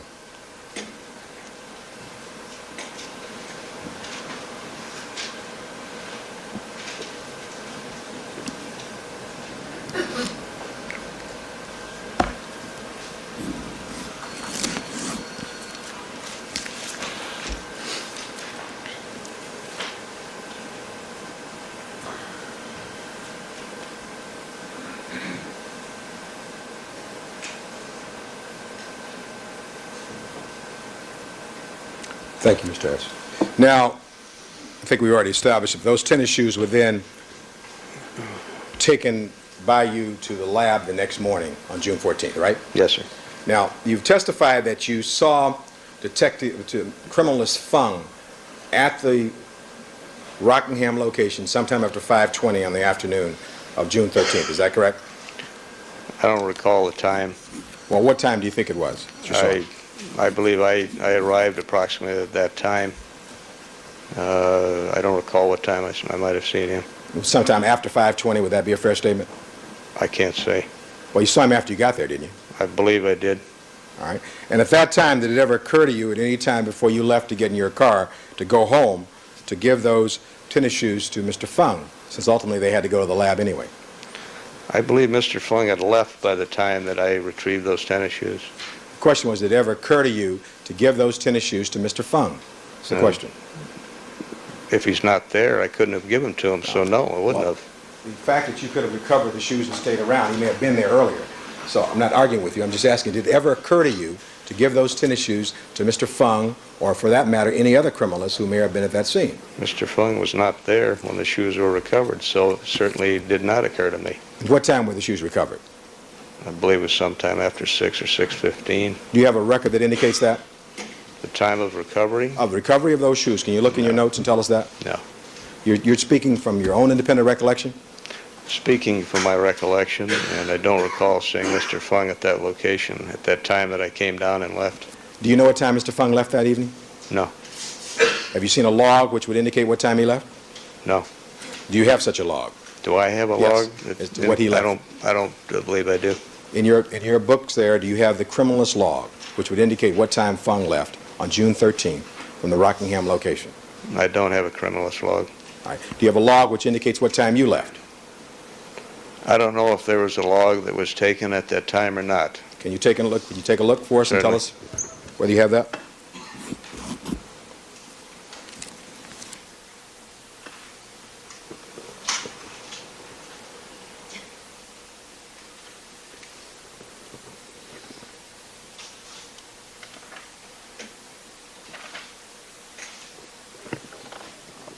Yes, it's right in front of me.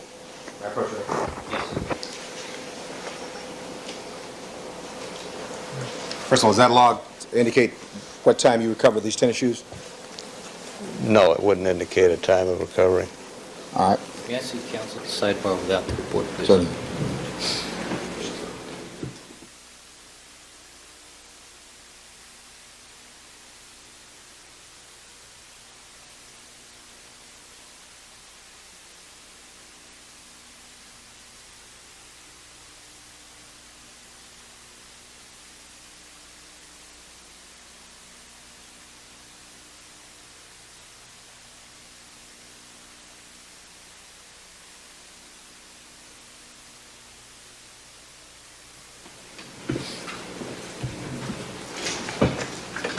Thank you, counsel. Proceed.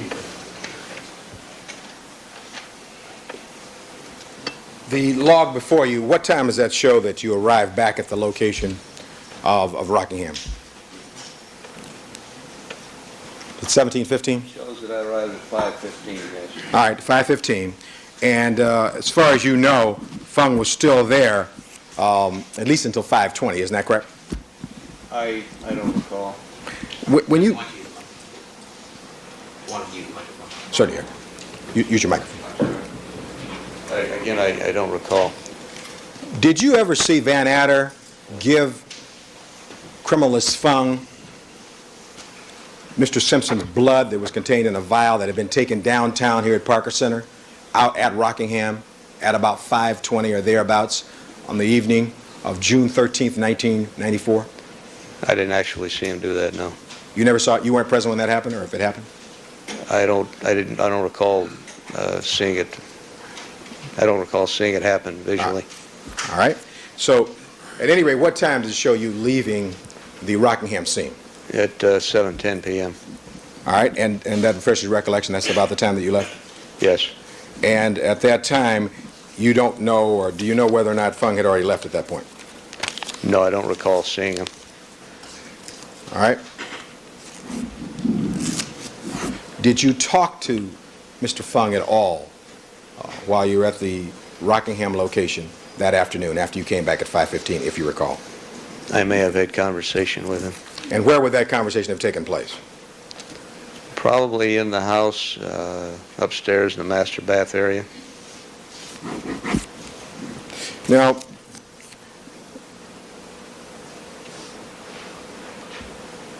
you and I had some discussions regarding a green piece of paper inside a bag that contained Mr. Goldman's clothes. Do you recall that? Yes. Hold on, let me toss the Goldman to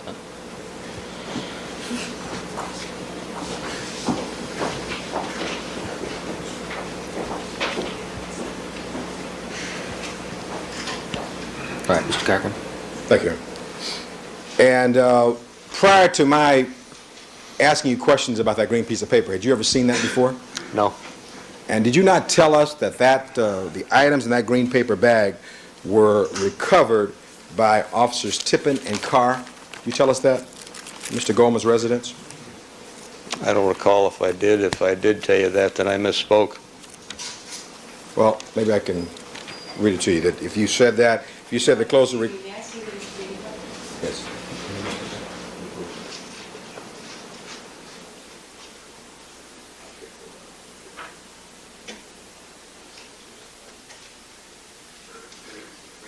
Day before yesterday.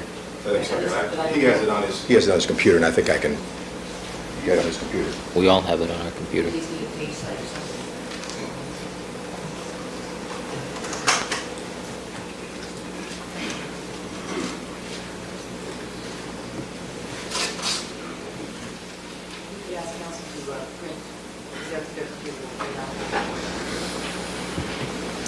I don't think it's on the note yet.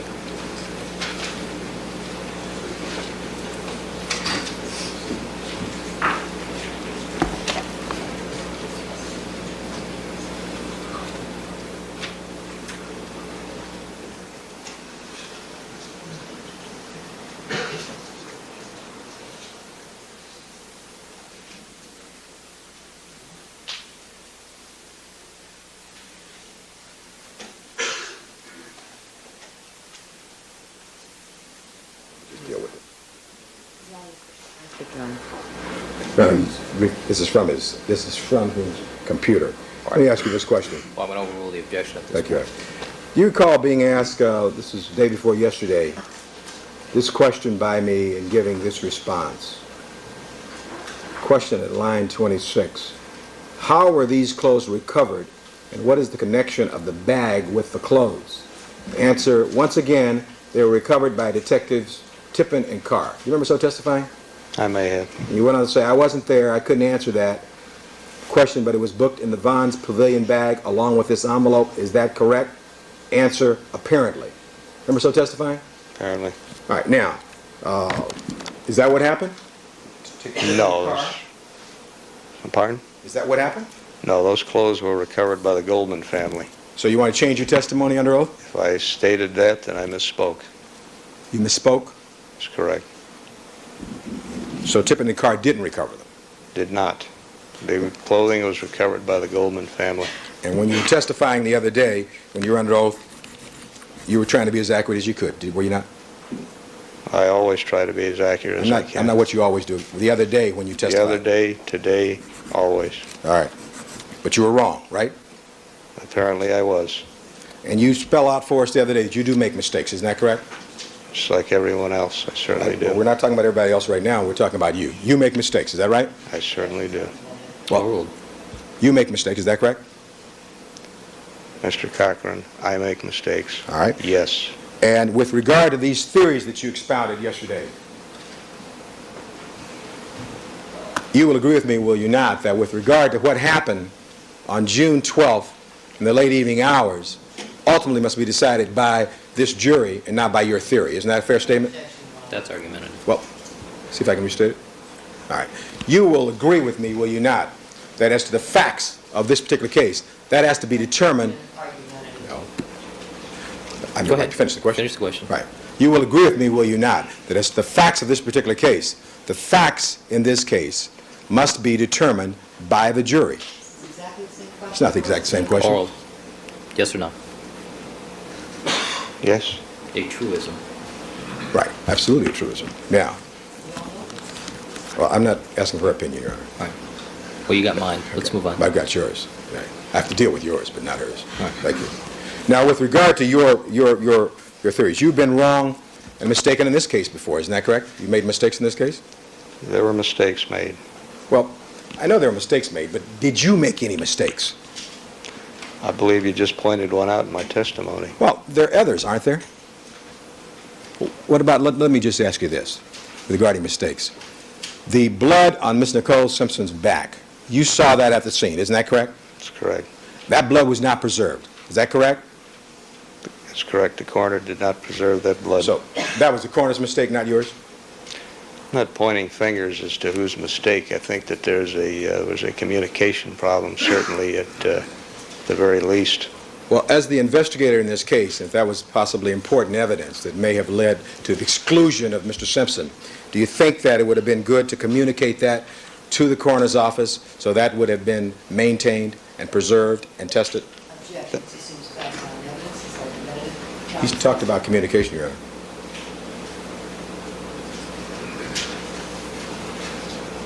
Call roll. You can answer the question. That was communicated to the coroner's office, And who'd you communicate that to? to the coroner's investigator at the scene. And you communicated, they both were speaking English, is that correct? Yes, we were. And then you found out sometime later that those results, so the blood had not been tested or examined or collected, isn't that correct? That's correct. Did you talk to the person you spoke to about that Yes? afterwards? Yes. And what's that person's name? I believe it's Mahaney. It's Mahaney, is that a criminalist at the coroner's office? Yes. So it was Mahaney's fault? I'm not saying whose fault it was. All right. What about the failure to preserve the stomach contents of Miss Nicole Brown Simpson? Whose fault was that that was thrown out? I don't know that it was anyone's fault. I do know I'm not in charge of stomach contents or what occurs at the coroner's office. Well, now, let's see. As an experienced investigator, and you know the importance of the stomach contents from a standpoint of trying to determine, as a factor in determining the time of death of an individual, and you're there at the autopsy, wouldn't you suggest to the coroners that it would be a good idea to save these stomach contents? Wouldn't you do that? She's testifying, Your Honor. Oral. No. You may answer. You wouldn't suggest that? That's their call. All right. You never suggested that in this case. I don't recall ever suggesting the coroner to maintain any stomach contents in any case.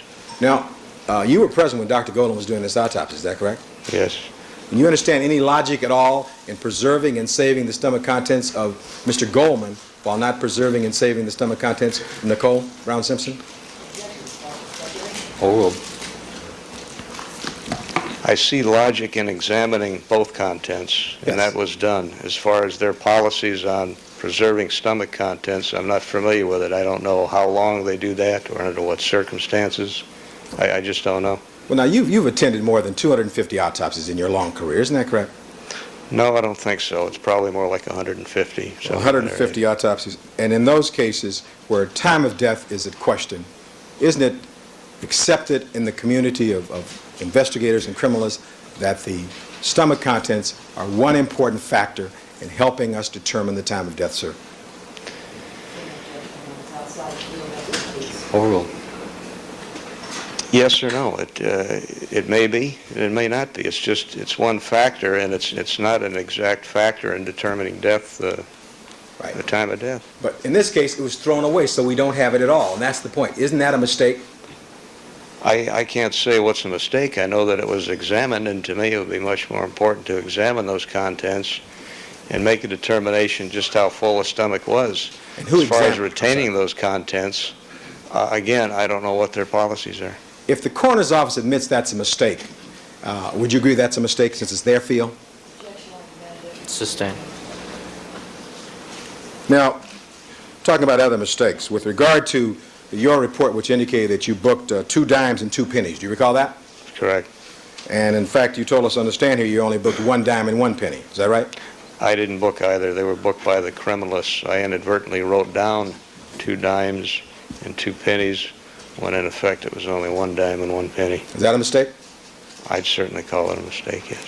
When you told us under oath that you had seen these blood spots on the rear gate at Bundy, yet no photographs were taken of those blood spots on June 13th, 1994. Would you consider that a mistake? That, again, was probably a problem with communications. At a crime scene, the criminalists, the print people, the photographers, the other detectives are all given assignments.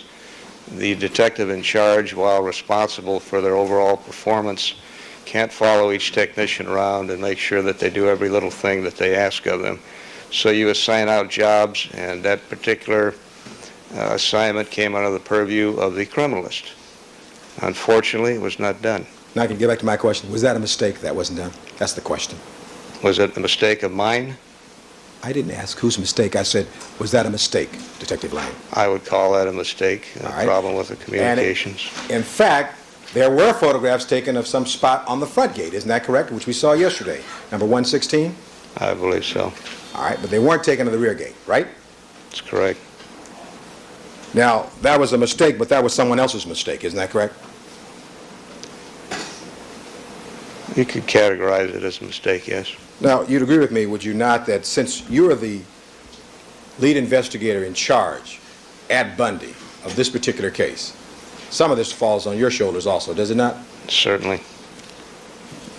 Now, by the way, the dime and the penny were found on the north side of the Jeep vehicle, is that correct? I believe so. And you were asked some questions about tire track marks. You recall that yesterday? Yes. And Mrs. Clark showed you a photograph of that alleyway where it was asphalt or whatever, some kind of black substance. You recall seeing that? Yes.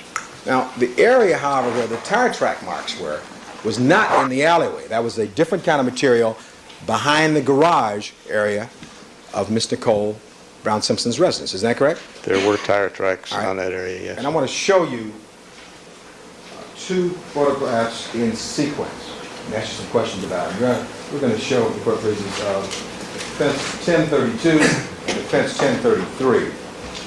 And I want to ask you some questions about those 2 because this is the Elmo.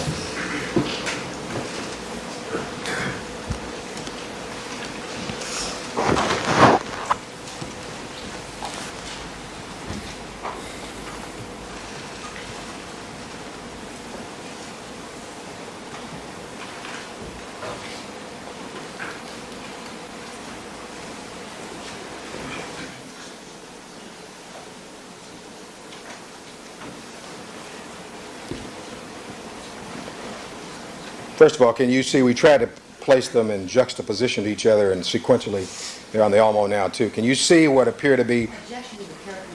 Sustained. All right, we placed them, the 2 photographs together. And do you see what appears to be tire tracks on those 2 photographs, 1032 and 1033? Appears to be, yes. All right. And do you see also where the coins from those 2 different photographs, which are LAPD photographs, right? I'd say so, yes. That those coins have been moved, they're in a different position? They appear to be. All right. Did you ever, as the lead investigator at Bundy, do anything to try and check or to check out those tire track marks there? I observed the tire tracks when I was there and formed an opinion. I didn't ask you about that. I said, did you ever do anything? Did you call any experts out? That was what I did. You called an expert out? No, I formed an opinion that an expert was not needed. All right. So you made that judgment yourself, is that right? Yes, I did. And are you, in addition to being the homicide investigator, also a tire track expert also? I know when tire tracks have been run over and over and over again, and that this is a very commonly used area back here for tires, and that you can't tell the age of a tire track, and that it would have been fruitless to go any further with it. Did you ever talk to an expert about that? I know of no expert in tire tracks. I know of criminalists and photographers who could have photographed this, but aside from that, Did you talk to them at all? no. All right, so- Regarding the tire tracks, no. Yes. What you did, you made a visual observation, and you've given us your opinion now that there's no relevance in this particular evidence. Is that what you're saying? Is that what you're telling us, sir? This is a driveway that it's very common to see tire tracks transpose over one I'm another. asking you whether there's That's my relevance opinion. in this evidence, Your Wait, Honor. wait. Mr. Cochran, let the witness answer before you start asking the next question. All right, I was trying to get the question, Your Honor. I'm sorry. My Fine. opinion. Hold on. One at a time. All right, let me ask you again. You looked at these tire tracks depicted on 1032 and 1033, and you made a decision that you didn't need to talk to any further expert about this. You gave us your own opinion in that regard. Is that correct, sir? Yes. All right. And by the way, could these photographs show different dimes and pennies?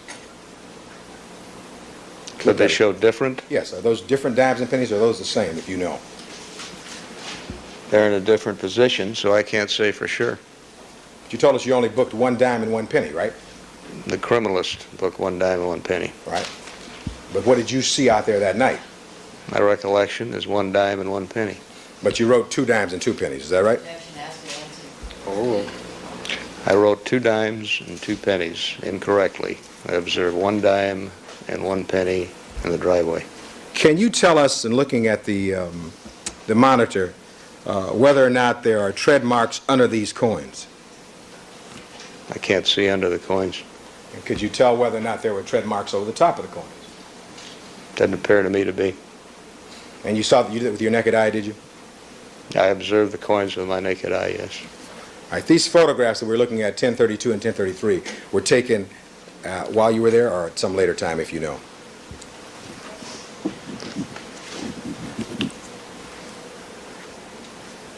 I would say the top one was probably taken while I was not there. As far as the bottom one, it's hard to say. You don't recall? Well, I was doing a lot of things in a lot of other places. Do you recall, is the question. I do not specifically recall that bottom photograph being taken, no. And with regard, however, to the material with regard to the tire tracks, when you were talking yesterday about asphalt, this is not asphalt back there, is it? No, that appears to be cement.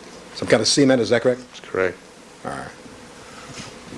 Now, you were asked yesterday some questions about your taking evidence and holding it someplace and not booking it for a period of time. Again, your LAPD manual, which you use as a guide, directs you to book evidence as soon as possible. Isn't that correct? Generally, yes. And where in in the manual does it say that you can take an item like the plastic heart and put it at robbery homicide for 7 weeks? Is there a particular section that tells you can do that? I don't know of any section Because there is no section that says that, is there? that says that I can keep a plastic heart. Well, it says you can keep any item of evidence for 7 weeks without booking it into evidence in this case. There's nothing to say that I can't. In other words, you could take every piece of evidence in this case and hold on to it for 7 weeks if you want, in a manual that says you should book evidence as soon as possible. Is that what you're telling us? I think it's a common sense call. Certainly, I wouldn't keep every bit of evidence in this case. The evidence in this case was collected by a criminalist who booked it. We're talking about evidence. Let's talk about the plastic heart that was not booked until well into August. It was taken on or about June 13th, 1994. Is that right? That's correct. And in that instance, and we're talking about common sense and the manual, that instance, you would not hold evidence out generally for that long. Isn't that a fair statement? There would be a purpose that I would hold any evidence out. Certainly, the evidence collected at the crime scene, save that plastic heart, would not have been held out by me, and indeed was collected and booked by the criminalist. Well, what about the evidence that you talked about yesterday that was taken on the 13th but not booked to the 15th? What happened over the 14th, if you know? What evidence would that be? Well, you talked about evidence yesterday that Ms. Clark was asking you questions, you remembered, that was seized on the 13th, that showed a date of being booked on the 15th, I thought. That's correct. That is the actual date that it was physically booked into the property division. My question was, what happened on the 14th, which was the day in between, sir? On the 14th, I believe the criminalist who had possession of that evidence was busy doing other things on this case. Did the criminalist tell you that? Did he tell me Were he you was? told that? I am aware that he was. Or is that your speculation that they were doing other No. things? Do you know the reason it was not booked on the 14th, sir? The reason, in my mind, was the fact that this criminalist was doing other things, and I believe at that date working on the Bronco. There's also dozens and dozens of pieces of evidence that have to be categorized, written up, measured, reports have to be prepared before this is actually physically booked into evidence. Were you told that by the criminalist, is my question. Was I told Did what? the criminalist tell you they were busy on the 14th, and that's why they didn't book the evidence till the 15th? No. All right, that's just your opinion you just gave us. That's my information. I was aware that he was doing other things. All right, now, what about these Caucasian hairs on the gloves that we talked about? You indicated there were Caucasian hairs on both gloves, is that correct? I believe you indicated that. Well, I ask you if you didn't know that as the lead investigator in this case. I'm aware that there were Caucasian hairs. On both gloves, is that correct? Have any tests been done? Objection. Counsel's not allowed to witness to answer. I thought he was finished. Proceed. Are you aware of any tests that have been done on these Caucasian hairs that were on the gloves? I believe there have been. Counsel, ask the question. Can I ask the question? Look at the last. Is it putting a timestamp on it? Nope. Are you aware of any tests that have been done on these Caucasian hairs that were on the gloves? The question. Going back. Can we approach, Your Honor? Yes.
All right, thank you, counsel. Thank you, Your Honor. Thank you very much. Detective Lang, do you recall whether or not there were Caucasian hairs found?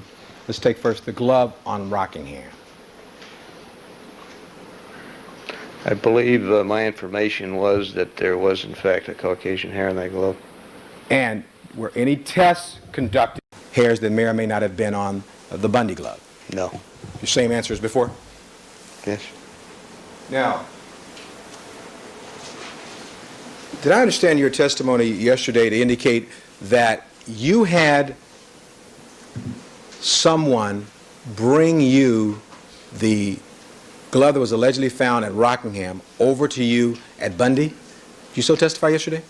The glove was already at Bundy because that's where the criminalist had just come from. So he came to Bundy, and at that time I requested to take a look at the glove. Had you asked to have that glove brought over? No, it was brought over with the criminalist after he concluded his investigation at Rockingham. And so we're clear about the criminalist. What criminalist are we talking about? Mr. Fung. And how did he bring it over, if you know? He drove over in his truck.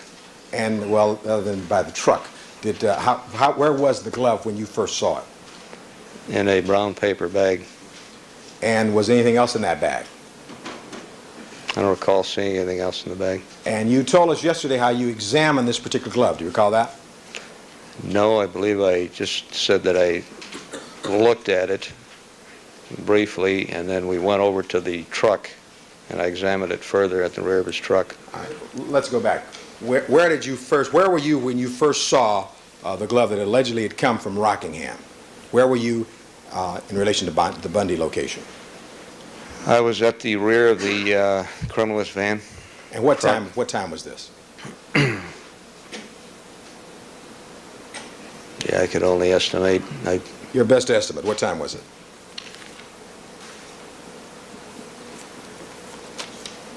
I mean, perhaps 10:30, 10:45, 10:20, I don't know. All right, and you saw it, Fung had it in his hands at that point, is that right? No. Where was it? It was in a brown paper bag. All right, He well, I'm brought asking- it over to me at the scene and said he had it and suggested that we go to the truck to look at it, which we did. The question was, did Fung have the paper bag in his hand at that time? That's my recollection. All right, that's what I'm asking you. And then at that point, did you visually look inside the bag? Again, I don't believe I did at that point. We walked to the truck, and that's when I looked inside the bag. All right. And when you walked inside the truck, who was present inside that truck when you looked inside this bag? Okay, we were at the rear of the truck. Fung opened the bag and showed me the glove. Can you answer my question? Who was present inside the truck at the time you looked inside the bag? Fung and myself. Just the two of you? That's my recollection. All right. And, of course, you've written all this down in your report. You wrote this down in your report, did you not? I wrote what down? The fact that you saw the glove, the back of the criminalist truck, along with you and Fung. You wrote that in some report, No. didn't you? No. I can't hear you. No. That's not written anywhere in any of your reports, is it? I would have had no reason to write that down. The answer is that written anywhere in any of your reports, Detective? My answer is, Mr. Cochran, no. All right. And you have never before yesterday ever testified about that. Isn't that right? If I haven't been asked about it, I certainly wouldn't testify about it. Let me ask you this. Did you ever before yesterday afternoon ever testify about looking at the glove allegedly taken from Rockingham at the Bundy scene along with Mr. Fung? You ever testified to that before? I've never been asked All that. right. There's never been any of your reports. Is that correct? There would have been no reason to put it in any report. The answer is no? That's correct. Now, so when you then looked inside the bag, inside the truck where you and Fung were, did you have occasion to touch the glove at that point? I did not. Did you take the glove out? No. And did you ever do anything with regard to the other glove, the so-called Bundy glove? Did you bring it over and look at it? I didn't touch it. You never touched it at all that day? The Bundy The glove? Bundy glove. I don't recall touching it at all. By the way, with regard to this evidence that was moved that you were talking about yesterday, and you told us how these bodies were in close proximity, did you see the evidence moved as the bodies were moved? And by the evidence, I mean the cap, the glove, and that envelope. Did you see that evidence moved? No. I'm asking this cross-examination. Did you see evidence moved in this case? I didn't physically see it, no. But when I was originally with you on cross-examination, I showed you those photographs. You acknowledged the evidence had been moved. Isn't that correct? It was obvious to me it had. And that's the first time ever, in this case, you ever became aware that the evidence had been moved. Is that right? When you showed me those? Yes. No. You knew it before that? I observed the photos prior to that, yes. All right. And did you go and write a report about that, detailing how and when that evidence had been moved? I wouldn't have known how and when. You may answer. No. You've never written such a report, have you? No. And with regard to things like the ice cream, you never bothered to test the melting rate of ice cream until I started asking you questions. Isn't that correct about that? Until you made it an issue, that's correct. It was of no evidentiary value to me at all. Well, as the investigator, again, if you made one of your mistakes that you make on occasion, perhaps we call it to your attention. And now you're now testing ice cream. Is that correct? It's argumentative, it's also badgering the witness at this point. With regard, let me rephrase it, Your Honor. Please. With regard to the ice cream, the first time that you ever did any tests regarding the ice cream was after we started talking about it here in court. Is that correct, sir? After you made it an issue, that's correct. And so the answer is yes? Yes? All right. And with regard to, let's talk about the ice cream. Yesterday, in response to one of Ms. Clark's questions, you indicated that about seeing some substance in the ice cream. Do you recall that? Some substance Yes. You remember you said something about seeing something inside the ice cream? that or appeared the to ice be... Hold on. Detective, let him finish asking the question before you start answering, please. Okay. Do you remember so testifying about seeing something in the ice cream after it melted, sir? I remember saying I believe there was something lumpy.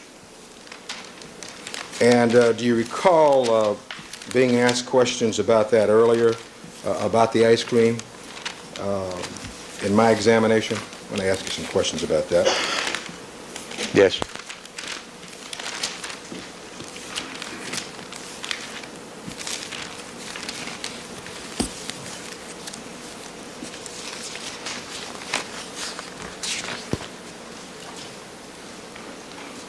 Do you recall being asked this series of questions and giving these answers? Counsel, it's at page 15369 and 15370. We printed out of the trial transcript. Tell us what you saw when you went in through that door, sir, went upstairs. Answer, I entered up the stairs, and to the left was a banister, which I observed a Ben & Jerry's ice cream cup. It was pointed out to me by Detective Phillips. To me, it appeared to be melted or melting. I asked Detective Phillips if that had been observed earlier. He stated, there's an objection by Ms. Clark. He gave you some information about the observations of the first officer on the scene? Answer, yes. Question, did you observe what kind of ice cream that was? Answer, no. Remember so testifying in Ms. Clark's direct examination that you didn't observe what kind of ice cream that was at that time? Remember so testifying? Yes. Now, yesterday, when you were asked, you told us that you thought it might have a lumpy area in the center. Is that correct? I believe I was asked if it had something like that, yes. You didn't tell us about that before, did you? I believe I was asked about that before. Now, with Overruled.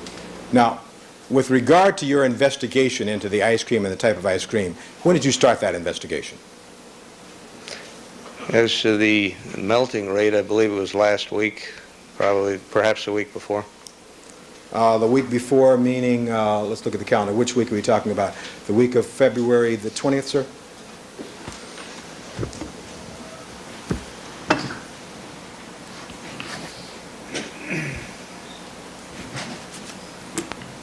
I believe it might have, in fact, I believe it might have occurred on the, yes, I believe it was that week, 20, 21, 22. In that area? I believe so. I could be mistaken. And in the course of your investigation, have you talked to a young lady by the name of Berman at all? Have I? Yes. Have you or anyone in your direction, sir? I believe someone may have. I didn't. I mean, in the course of this investigation, it started sometime the week of the 20th, I'm talking about now. In regards to the ice cream? Yes, sir. I have not since then, no. You've not since then? No. Who else have you talked to in the course of your investigation? I spoke with the Brown family and the children through the Brown family. All right, anyone else? Detective Payne, who I requested to conduct this examination. And examination, when you say, you mean investigation?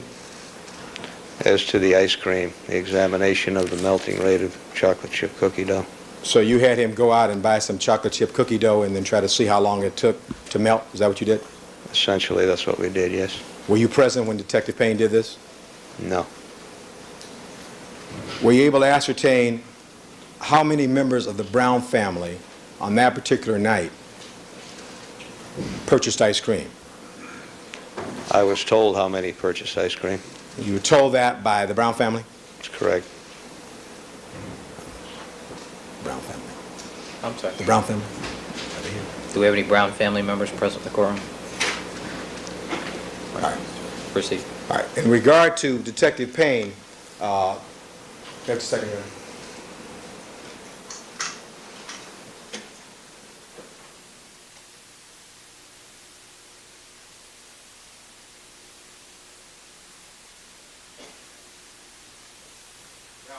With regard to Detective Payne, has he given you a report of his findings regarding the ice cream?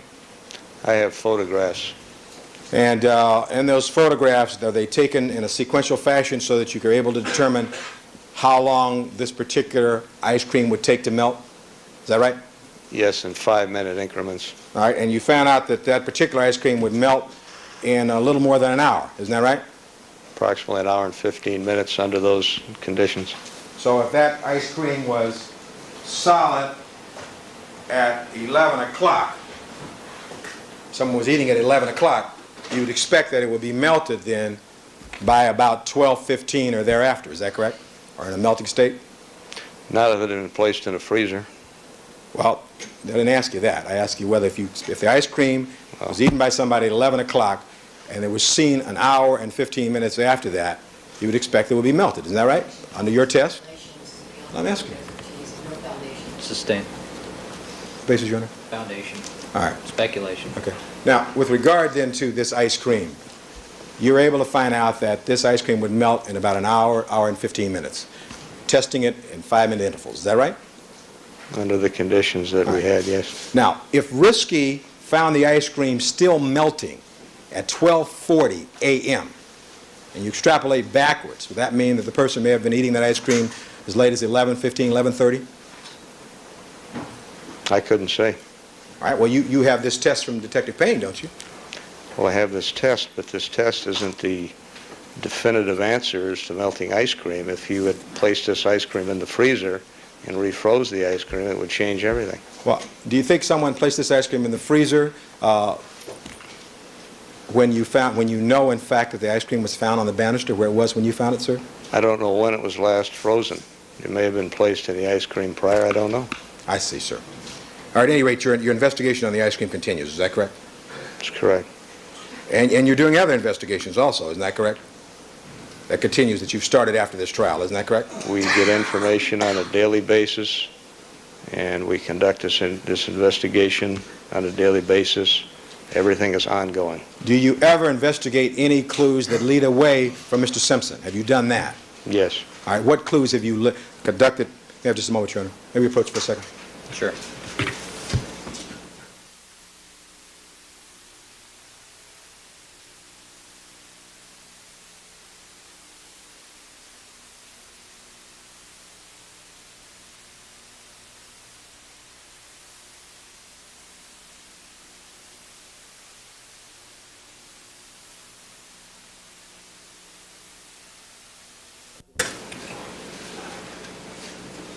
Detective Lang, why don't we come back to the clues and what you pursued after lunch, if you don't mind. Let me ask you some questions about your theory about this not being a drug-related homicide. You ever heard of something called a Colombian necklace? I believe so. And it's true, is it not, that a Colombian necklace is a situation where drug dealers will slice the neck of a victim, including the carotid artery, in order to kill the victims and to instill fear and send a message to others who have not either paid for their drugs or have been informing to the police. Isn't that what a Colombian necklace is? I've heard that. And, sir, isn't it true that you, in your experience, know about drug killings where knives have been used? Isn't that correct? I do have knowledge of knives being used, yes. And, sir, in this connection, you are aware, are you not, that Faye Resnick became a resident at Nicole Brown Simpson's place at 875 South Bundy on or about June 3rd, 1994. Isn't that correct? No, I'm not. All right, your superficial investigation didn't reveal that? Initially, the investigation revealed she may have been. I've since received information that she was not a resident at that location, and that is ongoing. You're still looking at that? Yes, we are. All right, well, in the course of your investigation, have you learned that she moved in with Miss Simpson on or about June 3rd, 1994, and stayed there until June... May I finish the question? Finish the question. And stayed there until June 8th, 1994, at which time she went into drug rehabilitation. Sustained. All right. Does your investigation reveal that Faye Resnick went into drug rehabilitation on or about June 8th, 1994, and that she was living at Nicole Brown Simpson's? Sustained. I'm asking this investigation, Your Honor. Counsel, it's a compound question. All right. Let me restate it then, Your Honor. All right. In the course of your investigation, did you learn that... Wait. That assumes that something is a fact. did you consider, when he formed his opinion, did you ever consider All right, Your Honor. these three factors? Thank you, Your Honor. And it's only on the basis of forming an opinion, Opinion. not Thank you, assuming Your it to be true. Thank you. In the course of your forming your opinion, They will, as soon as I hear what the question is. in the course of your investigation in this matter, and your determination that this was not a drug killing, did you consider the fact that Faye Resnick went into a drug rehabilitation facility on or about June 8th, 1994? Overruled. Consider that fact? I have been told that she had. The question is now, not what you've been told, sir. Did you consider that fact when you came to this conclusion you told us about yesterday? When I came to that conclusion I told you about yesterday, I didn't have that knowledge. All right? So there are other facts that are coming into your knowledge even as we speak in this case, is that correct? Every day. All right? Now, if, and I want to ask this as it relates to your opinion, if Faye Resnick was freebasing cocaine on a daily basis at the Bundy location,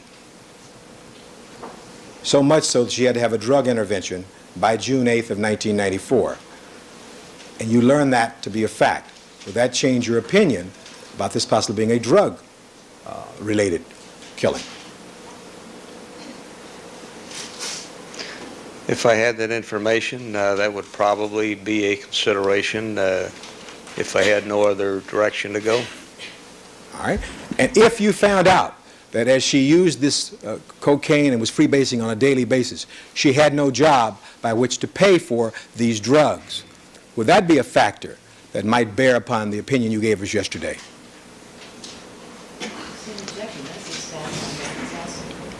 That's going to relate to his Overruled. opinion. Ladies and gentlemen, this is what counsel is posing to the detective, or what are known as hypothetical questions. The witness is asked to assume to be true certain facts and then asked to give an opinion based upon those assumed facts. If those assumed facts turn out not to be true, then you can take that into consideration in evaluating the opinion that is given. Mr. Cochran. Thank you. I don't think we had an answer to the last question.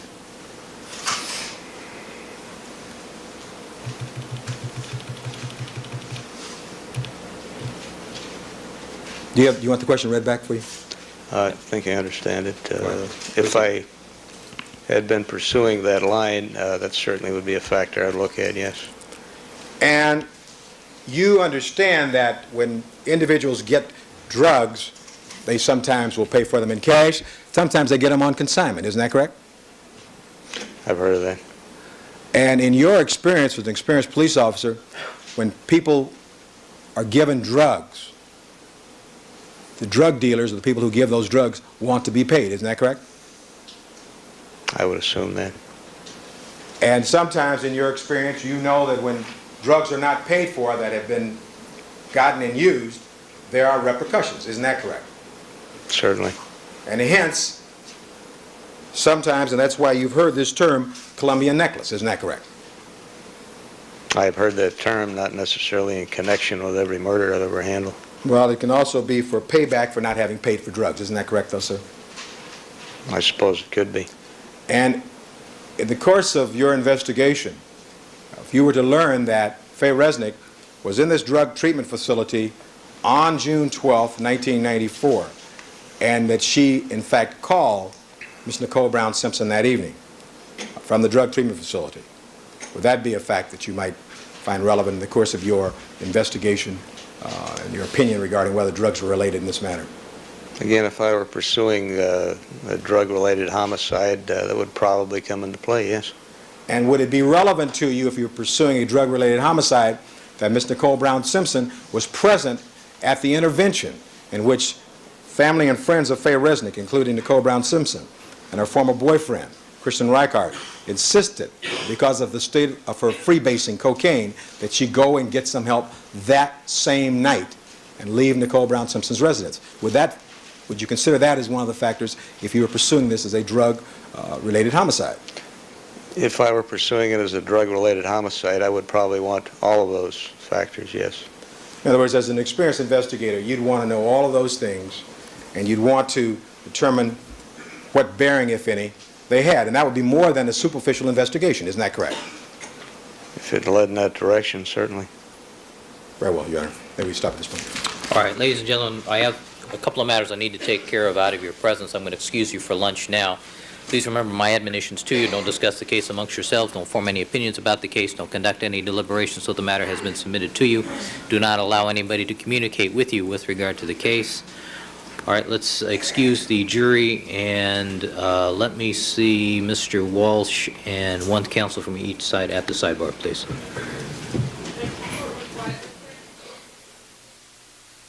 Not present. Mr. Cochran, anything you want to address or bring up before we invite the jurors to rejoin us?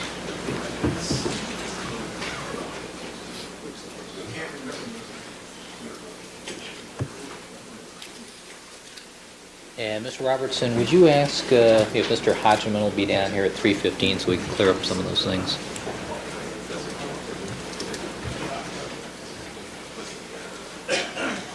Mr. Scheck, any items we can clear up so we can turn you loose for the afternoon? Any items we can take up with you so we can turn you loose for the afternoon?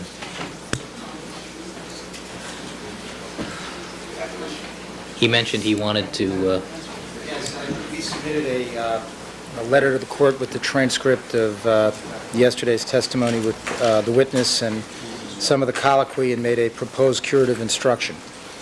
And I think our letter speaks for itself, and I would urge the court to give the instruction as written. Okay. Ms. Clark? Yes, Your Honor, the people have also submitted the proposed admonition. I think that counsel's letter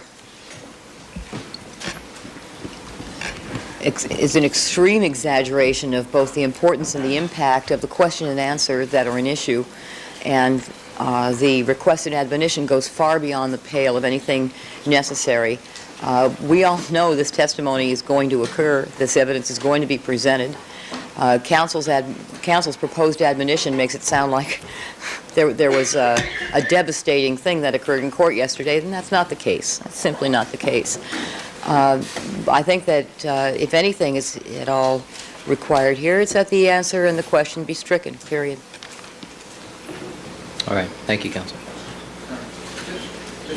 In reaction to that, I think it's clear from the letter the difference between the curative instruction that we offered and the one the prosecution offered is that we are essentially saying that the questions were improper, but that Detective Lang does not have the scientific training or qualifications to state an opinion about these test results, and you're instructed to disregard his answers. I think that is reasonable and plain, and I think as I lay out in this memo, the prosecution is well aware of the scientific issues with respect to the blood scrapings and the test. They're subtle, they're complicated, and I think that they plainly gained a tactical advantage here. And in looking back at the record, I think it was much more egregious than any of us thought. First of all, the question, are you aware of the results of those scrapings, the DNA tests, that the DNA tests on the nail scrapings? Yes, I am. And did that testing reveal the blood to be hers? Yes. Now, that question everybody knows is improper because no DNA test can do that definitively. But more importantly, the prosecutor yesterday indicated that she was trying to raise this in the first place just to show how, as obliquely, just to show how this detective's investigation or the focus of his investigation changed. And that really can't be the case because these tests were performed after the trial started. So to be claiming that she was asking these questions to focus, to explain how the detective's investigation went before the trial started is illogical and without any factual basis. I think what was clearly going on is Ms. Clark was trying to elicit DNA test results from a witness who was not qualified to do so in order to gain a tactical advantage in terms of when the testimony would come out from the scientific witnesses, where it will come out quite differently in terms of direct and cross of the proper witnesses. So I tried to craft an instruction that was limited, particularly in light of the discovery violation, and it seems to me perfectly plain that Detective Lang, who seems to have far-ranging expertise in lots of areas, but I'm sure one of them is not that he is qualified to state an opinion about these DNA test results, and it seems fair to tell the jury to disregard it, because I think that's the way we were prejudiced. All right. Thank you, counsel.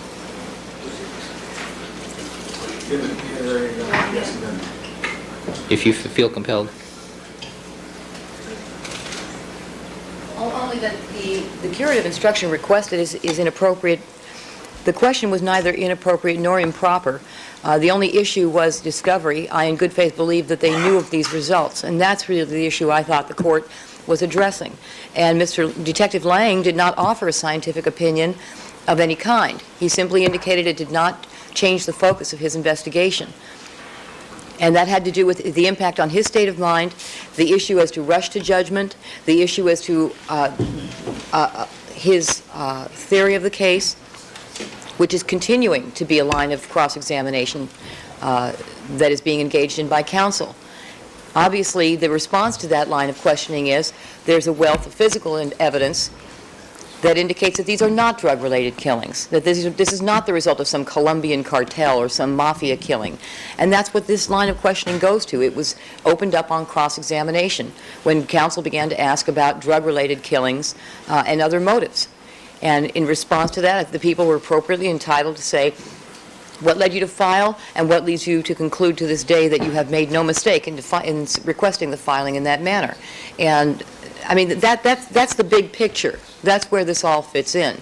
And there's no effort to mislead or confuse a jury, quite the contrary. The court knows that the people will present witnesses, experts, to testify in much more detail as to the nature of the testing and those results. But at this moment, all we were asking to do was ask Detective Lang to testify to his state of mind and why he bases his opinion, what he bases his opinion on, and why he does not believe it to be drug-related killings. So I mean, it's a totally separate line of inquiry. Mr. Scheck is missing the point.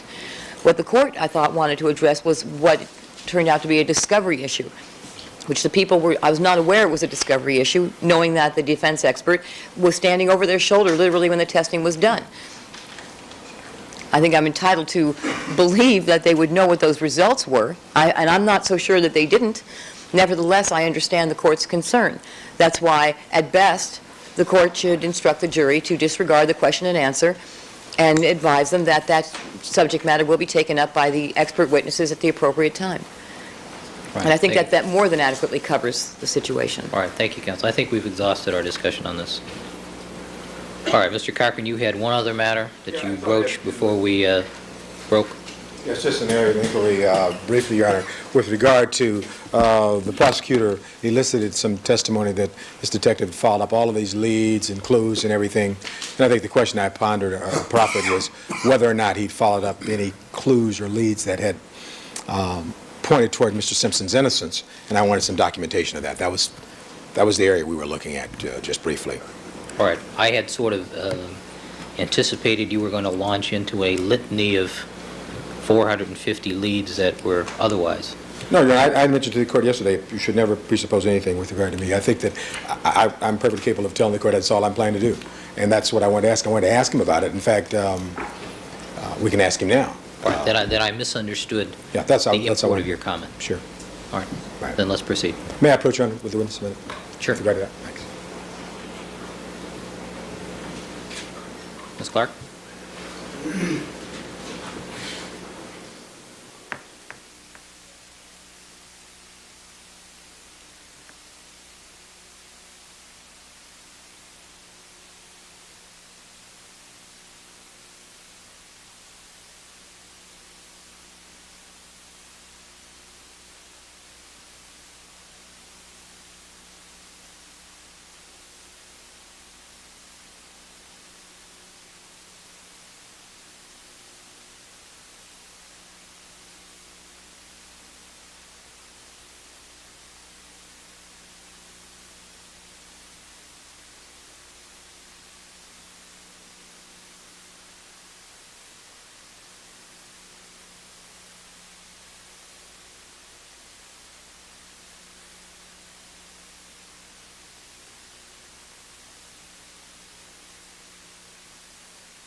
Ladies and gentlemen, Detective Tom Lang is still on the witness stand on recross-examination by Mr. Cochran. Good afternoon again, Detective Lang. Good afternoon, Your Honor. You're reminded you're still under oath. Mr. Yes. Cochran, you may Continue. with Thank you, your Your Honor. Thank you. cross-examination. Good afternoon, ladies and gentlemen. Good afternoon, Detective Lang. Good afternoon. With regard to the clues that you spoke about, I guess, yesterday and this morning that you've investigated, are there some clues that other members of your team have pursued that would be of an exculpatory nature as they relate to Mr. Simpson that would point toward his innocence? Possibly of an exculpatory nature, yes. And there are some clues like that you have not personally investigated, is that correct? I believe so. And would Detective Payne be one of those who've looked at those clues? Detective Payne supervises the assignment of those clues to a great extent and has those clues in his computer. And if I were to ask you to search through your computer to give us a computer run of the number of those clues and what the status of those clues are, could you do that over a period of time? Yes, And are you willing to do that? certainly.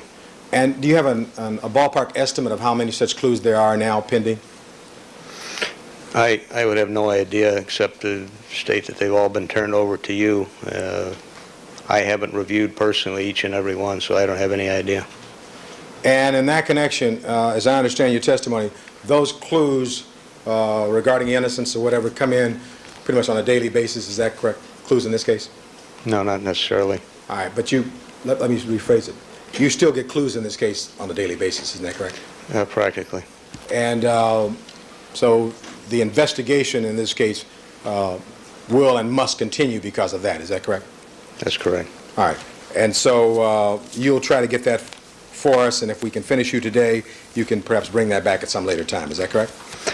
Well, again, I've turned over all clues. It might be very subjective as to what is exculpatory and what is not. I might suggest that you have your people look at those also. We will do that. Because you may interpret something as exculpatory and I may not.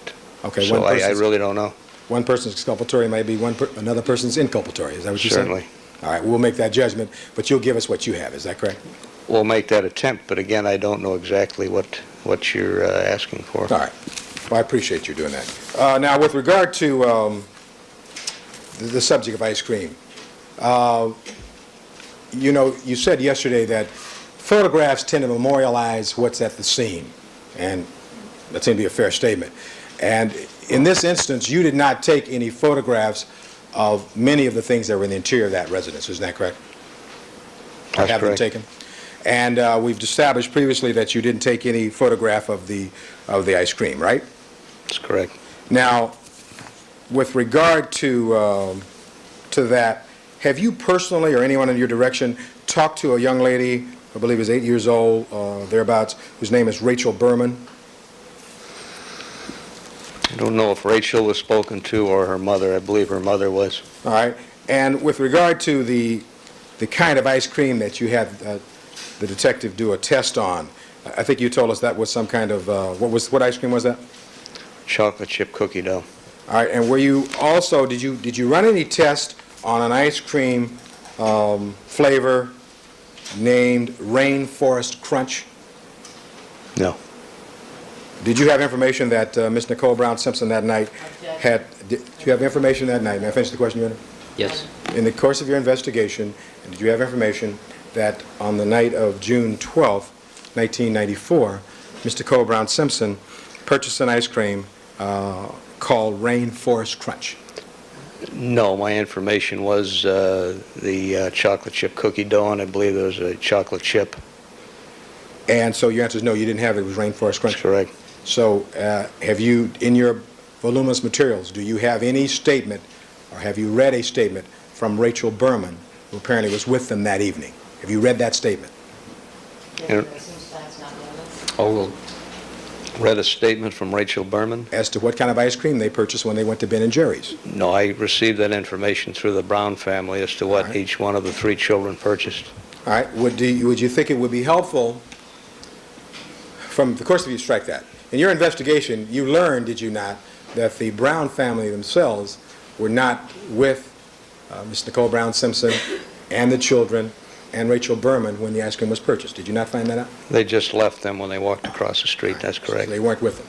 Now, would it be helpful to you to talk to a child not involved in this case who was present when the ice cream was purchased? Would that be helpful? That was done for the Brown family. I'm asking you, would that be helpful for you to do that? Yes. Now, the Brown families, they aren't members of the Los Angeles Police Department, are they?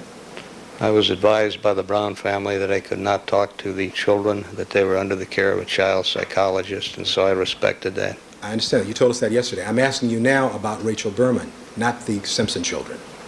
I'm asking you, have you or anyone in your direction talked to that child individually?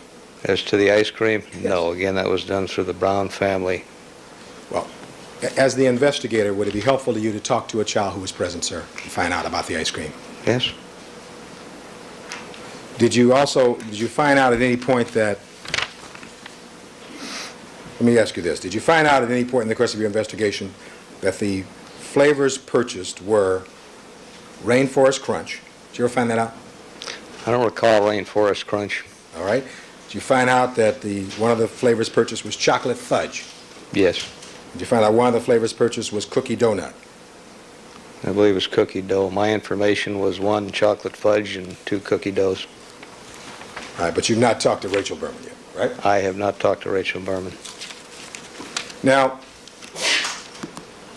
in this, bless you, you described for us that before lunch about these drug killings, and I asked you some questions about this Colombian necklace, and remember we talked about that? Yes. Do you know what a Colombian necktie is? I've heard stories of Colombian neckties. And what is a Colombian necktie? My information is that it's a tire that would be put over someone's neck and set afire. That's a Colombian necktie? That's what I've heard. I've never experienced them. Have you ever heard of a Colombian necktie being a situation where in a drug, I can ask this question, Your Honor, as an expert? Thank you. Have you ever heard of a Colombian necktie being a situation where in a drug killing, a person's throat is slashed and their tongue is pulled down through their neck area? You ever heard of that? No.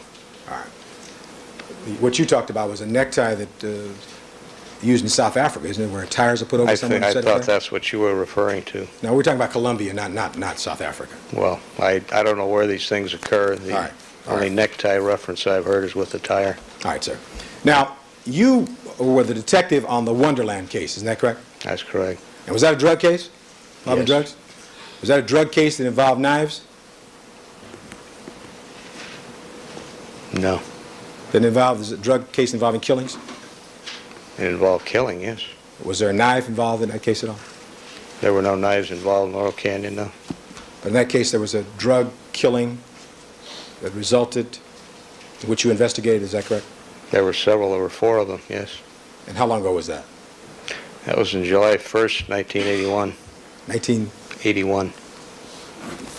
Well, now, this morning I asked you some questions about Faye Resnick, and you are aware, because you have seen records subpoenaed from a drug treatment facility called Exodus, isn't that right, regarding Faye Resnick?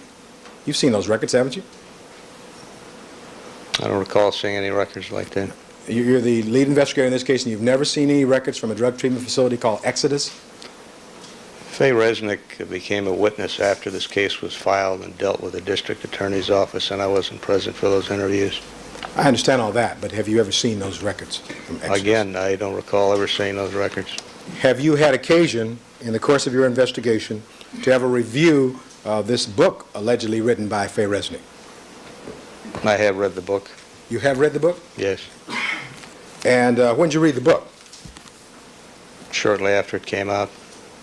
And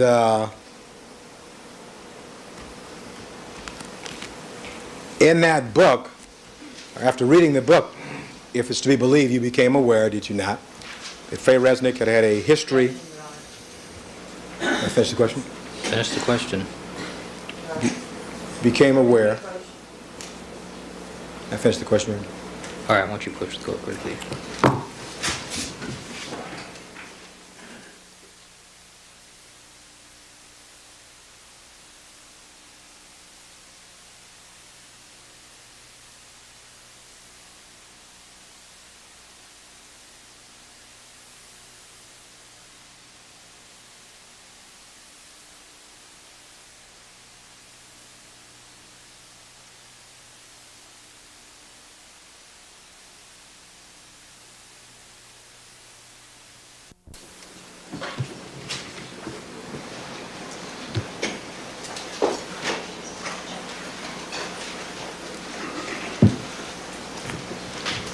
Thank you, counsel. Proceed.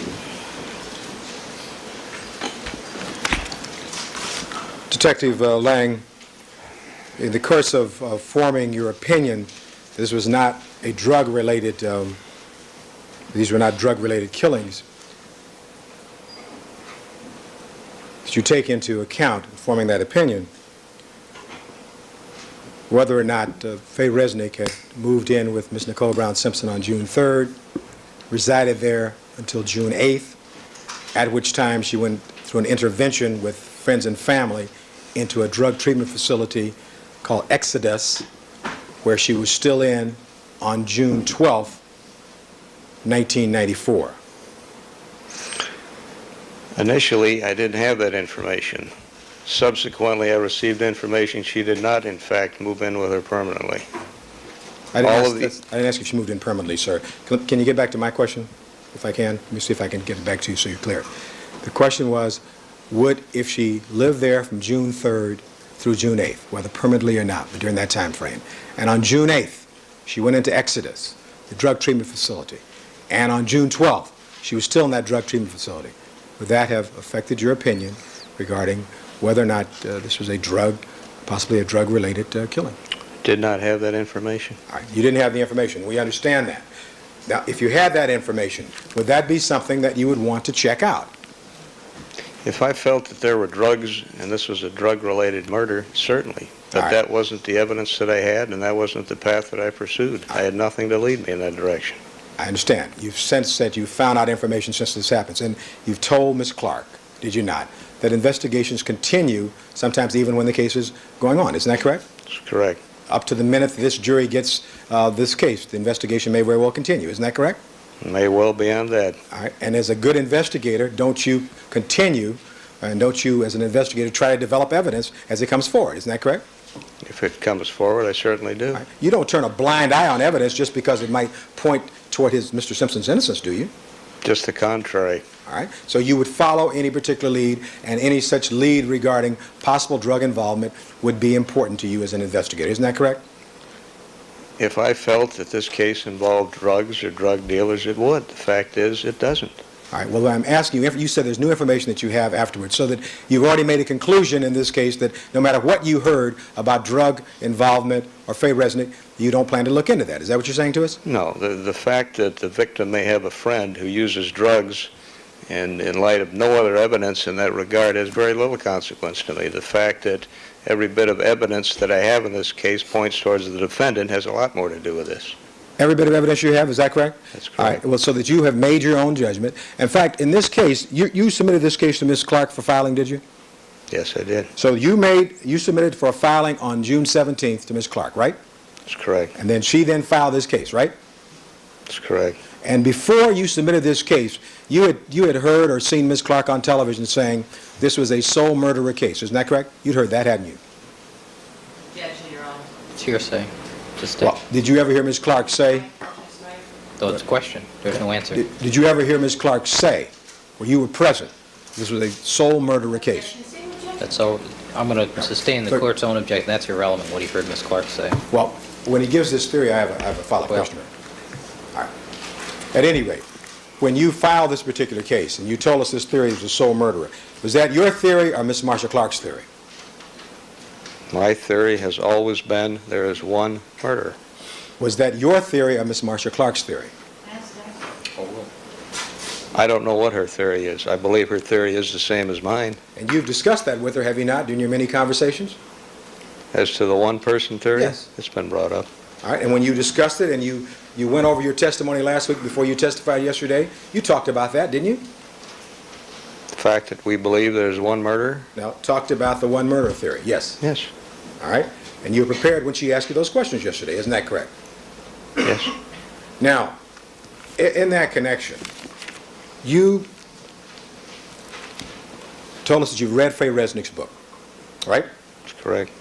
And so that we're clear, you're saying to us that even if you knew that Faye Resnick had lived at the residence of 875 South Bundy and had used drugs at that residence between the period of June 3rd to June 8th to such an extent that she had to go into a drug rehabilitation facility and that she had no job by which to pay for these drugs, Objection, Your Honor. and that, Objection, Your Honor. may I conclude, Your Honor? That's not the evidence. Overruled. And that as of, Hypothetical question. thank you, and as of June 12th, she's still in that facility. You're telling us as an experienced investigator that wouldn't cause you to even or to consider that this might be a drug killing. Is that right? I didn't base my investigation on what I read in the book. I based it on the facts and the evidence that I had. That's what I'm asking you about, based upon the facts and the evidence. Is there any doubt in your mind as you sit there now that Faye Resnick was in Exodus, a drug treatment facility, on June 12th? Objection, relevant, hearsay. Overruled. I don't know if she was or not. As an investigator, have you checked that out? Personally, no. All right, so you haven't. So would that be something that, as an experienced investigator who wanted to get at all the facts, wouldn't you want to check that out? Not when that was being handled by the district attorney's office after the case was filed. Not when what, sir? The interview of Ms. Resnick and her background is being handled by the L.A. District Attorney's Office subsequent to filing. But didn't you tell us the other day that Van Adder interviewed her also, was present at that interview? He was present during the initial interview, that's correct. And you're both co-lead investigators, isn't that correct? That's correct. And don't the two of you ever talk about this case? All the time. And has he ever discussed with you what Faye Resnick said? Not to any great degree. You never talked about it? We've talked about certain things, And- but again, not to any great degree. It was of no interest to you so that it would cause you to want to go out and check out that possibility of a retaliation for failing to have paid for drugs obtained after June 3rd, 1994. Objection, this is Sustained. It's a Hall problem. That's a Hall problem. Thank you. Now, you mentioned also that you searched the Nicole Brown Simpson home for various things. When did you conduct this search for the drug paraphernalia and sort of things of that nature? When was that? I've been through the house on several occasions, beginning on the 13th. All right, on the 13th, I thought you told us earlier that you just basically went through the house and you left by 12 o'clock. When was it that you searched for drugs during that period of time? On the 13th, I looked for drugs, drug paraphernalia, drug debris. Had drugs come up by that time? Have drugs come Had up? drugs come up by the time you were searching on the 13th? I saw none. No. I'm asking you, you said that you were searching for drugs. What was making you search for drugs on June 13th? That was part of my superficial investigation. I always check for things such as drugs, handguns, large amounts of money, things of this nature. And part of your superficial investigation took how long? About 15 minutes? No, I believe I was there for several hours. Well, we know you were there for several hours, but how long were you searching? Within the house? Yes, inside the house, the interior of the house. I was probably in and out of there several times, perhaps as long as an hour and a half, 2 hours. 2 hours and 45 minutes, it's hard to say. And how much of that time was spent searching, Detective? I'd say the whole time was spent looking at things, noting things. And while you were doing this, you, by the way, didn't take any photographs of that interior other than the knife and the things down on the kitchen counter. Is that right? The only photographs taken at that time were of the knife on the counter, yes. Is your answer yes? Yes, That's the yes. All right. So you didn't take any photographs of anything that you searched and any drawers you looked in upstairs. Is that correct? That's correct. Did you ascertain and find out which room Faye Resnick might have lived in that house from June 3rd to June 8th when you were there on the 13th? I didn't know who Ms. Resnick was at that time. All right, so you didn't know where to look. Is that a fair statement? I didn't know who she was or anyone else at the location. We hadn't even earlier had the victim identified until we found her identification in her room, and we made positive identification. Your answer is you didn't look and you didn't know where to look as to which room Faye Resnick may have occupied. Is that right, sir? I didn't know who Faye Resnick was. All All right. Well, when you found out who she was, did you go back and look? No. Have you ever personally talked to Faye Resnick yourself? Yes. And when was that? About an hour and a half ago. Today? Correct. Over the telephone? She called, yes. Is that over lunch hour? Yes, it was. Is that the first time you ever talked to her?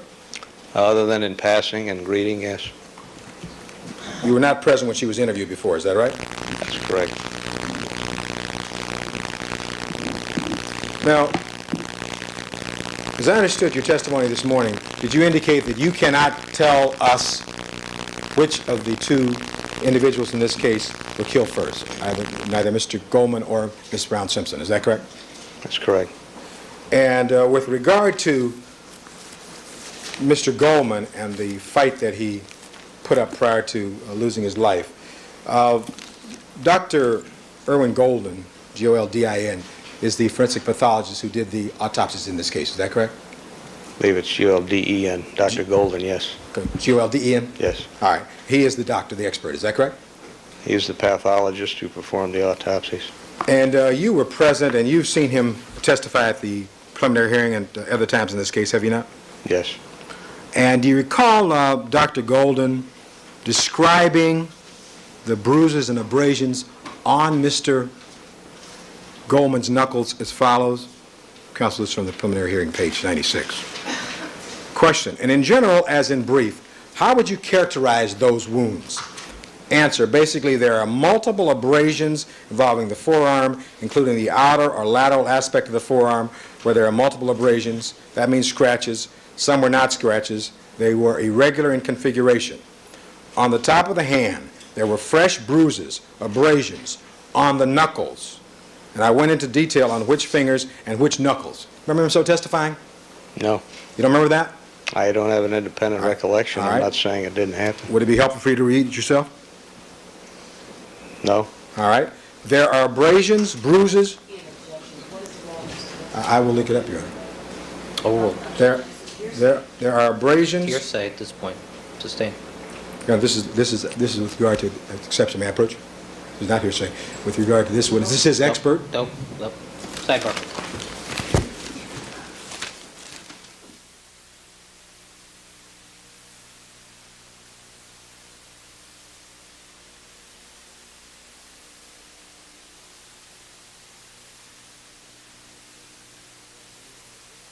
Yes. And you are aware of what he testified about these bruises and abrasions on Mr. Goldman's knuckles. Is that correct? I'm aware he testified regarding those, yes. And with regard to that, did you, prior to giving us your opinion yesterday about how Mr. Goldman may have gotten these injuries to his hands, did you ever discuss that with your expert forensic pathologist regarding what those bruises connoted and what they meant? No. So you gave us, you're not a doctor, right? That's correct. And you gave us an opinion yesterday without talking to the doctor who's assigned to this case, is that right? That's my opinion that I gave you. I wouldn't elicit my opinion from anyone. All right, this was your opinion, right? That's correct. That's what I was asked.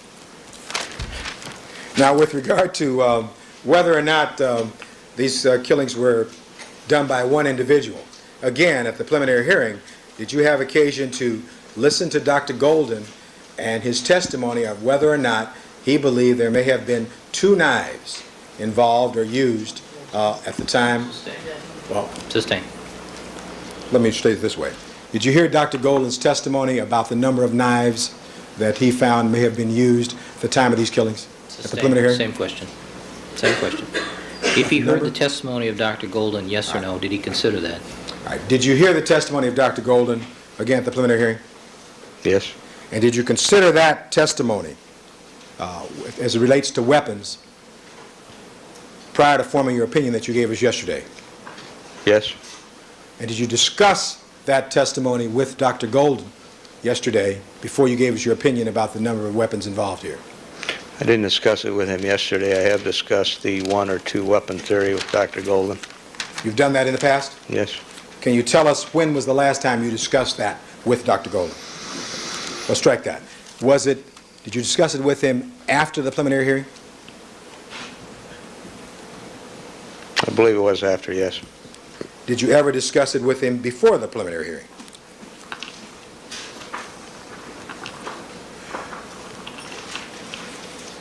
I don't recall if there's any discussion during autopsy or not.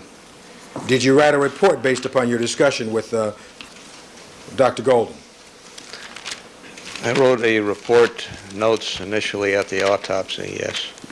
No, I wanted to know, this was the conversation you had afterwards, that you said where you talked about the number of weapons. Did you write a report about that conversation? No, So there's no report? I don't believe there is. I'm not saying there's no report. I discussed this with another individual, and whether or not that individual made reports or not, I don't know.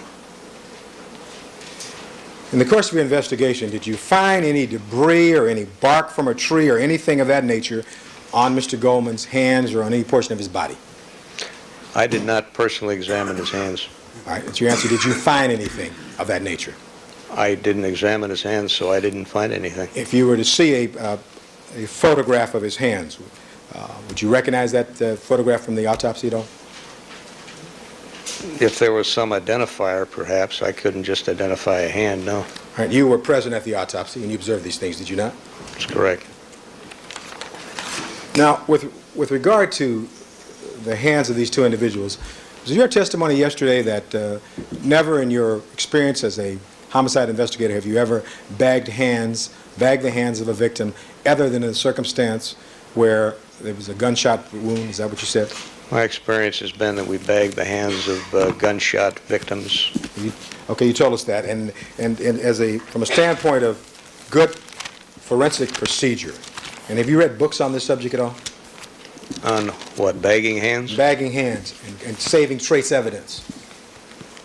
Specifically, no. You've never read a book on that subject, is that right? And- Specifically on that subject, no. Yes, sir. No. And in that connection, would you agree that the best way, or that experts agree the best way to preserve trace evidence is to bag hands and keep the hands separate? Would you agree with that? I can't say that, no. I think it's important to attempt to preserve any evidence. There are different ways that one would go about doing that, and it doesn't necessarily include bagging of the hands. But you've never read a book with regard to that, is that correct? A book on bagging the hands? Yes, No, I a book or any portion of a book regarding bagging of hands. No. With regard to the subject of lividity, which you talked about yesterday, have you ever read any articles or publications regarding lividity and what lividity is? Yes. And what did you read? What's the last thing you read in that connection? Over the years, I've read several books.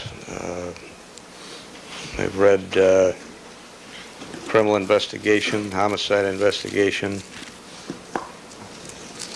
various publications.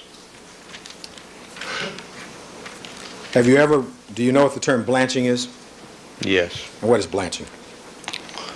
Blanching is the touching of the skin after death in the area that has lividity, in an attempt to see if that it would blanch if you touch, say, a red area that's lividity, you depress that area, and the blanching of the whiteness remains. There's a good possibility that the person has been deceased for 4 or 5 hours or longer. Generally, if the redness would return, it may indicate that that person has been killed within 2, 3, or 4 hours, something under the 5 or 6 hours general guide. All right, now, what to you does the term lividity mean?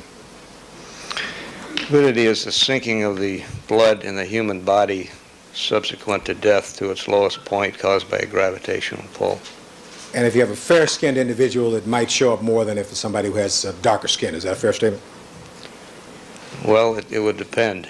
In this particular case, you had a victim with very little blood in her, and not necessarily under those circumstances. Well, that was as to the one victim. Did you check lividity as to both victims, did you not? Just from what I could observe, they were fully, with the one victim, Mr. Goldman, was fully clothed. I couldn't observe any lividity. And Miss Nicole Brown Simpson was clothed also, was she not? She was clothed, yes. All right. And with regard to her body, what, if anything, did you notice regarding lividity? Under those circumstances at the scene, nothing. Did you try? Did you touch her skin? I wouldn't have touched her skin, no. All right. You did not do that. So your observations were nothing regarding lividity in this particular case. Is that correct? That's correct. And lividity, so that we're clear, is one of those conditions which one might use to try and determine the time of death. Is that correct? along with other factors? It's a very general indicator. I wouldn't depend entirely on lividity as a determined time of death. I didn't ask you to depend entirely. I said, was that one of the factors that you might use to determine the time of death? Is that correct, sir? One might. All right. And what about you? Again, it would depend on the circumstance. In this case, certainly not. And that was because she lost so much blood?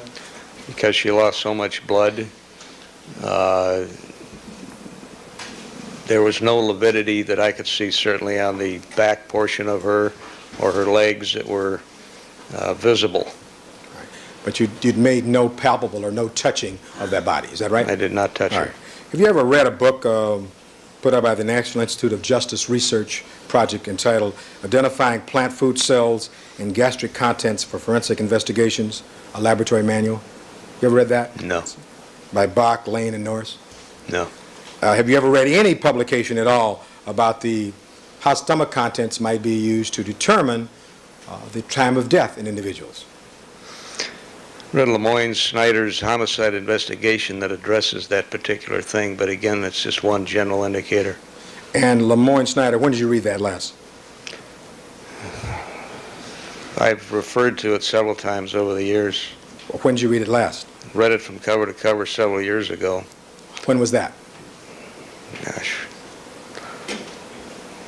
Probably 10, 12, 15 years ago. Is that the last time you read it? Well, I refer to it from time to time. That'd be the last time I read it cover to cover. And again, in that connection, you've told us that all these things are factors. But you take all these factors, whether lividity or stomach contents or whether the person had their last meal, and you put all those things together as an investigator, and you try to determine what the time of death is. Isn't that correct? Isn't that what you do? Can you answer that yes or no? You attempt to, yes. But again, it's very general. Without an eyewitness, you're never going to be able to pinpoint the time of death. We understand that, and if there are no eyewitnesses, we appreciate that. But what you do is you do the best you can with each homicide scene. Isn't that correct, sir? You certainly do. And what you do is you try to assemble a team of forensic pathologists, and you try to use that team. Is that correct? That's correct. And if there's evidence that might help you determine certain things, you try to preserve that evidence. You don't throw it away. Isn't that correct? Well, you're always going to attempt to preserve evidence, certainly. And you try to do the best you can to gather all the facts. Isn't that correct? That's correct. You've already shared with us that each case is somewhat different. Isn't that correct? All cases are different.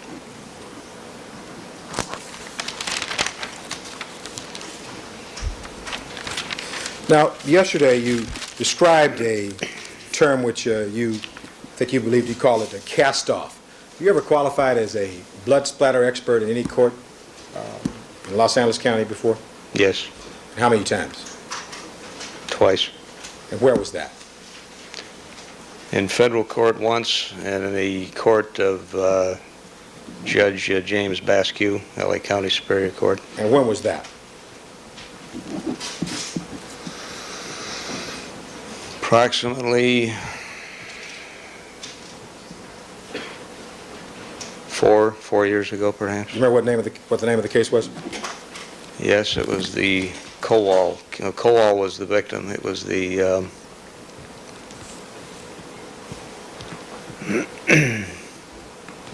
Karamalis case. Karamalis case? K-A-R-I-M-A-L-I-S. And with regard to this term, cast-off, have you read any publications on that particular term? Yes, I've read What'd you read? books on blood spatter analysis, crime scene analysis. All right, in that connection, does that have to do, what the term cast-off, does it have to do with describing the velocity with which a splatter moves from one object to another? Is that correct? Not necessarily the velocity, it's just describing a droplet of blood falling from, say, a weapon. All right, and can you tell by looking at a splatter whether or not the droplet was a free fall or it was thrown from a distance? Can you tell that? Yes. And you, in this case, did you make an analysis in this case at the scene that day? As to blood droplets, yes. Yes, sir. As to this particular, are you referring to a particular droplet or all of the Talking blood? about the droplet you talked about yesterday on Ronald Goldman's shoe. Okay. Did you make an analysis that day at that time at the scene? No. Well, when did you make your analysis? At a later time? As to The fact it was a cast-off, That's your belief it was a cast-off. subsequent to that date, And when was that? When did you first make that analysis?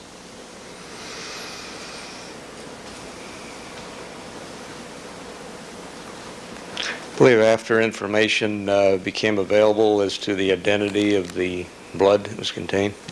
And when was that? Give us the month or the year.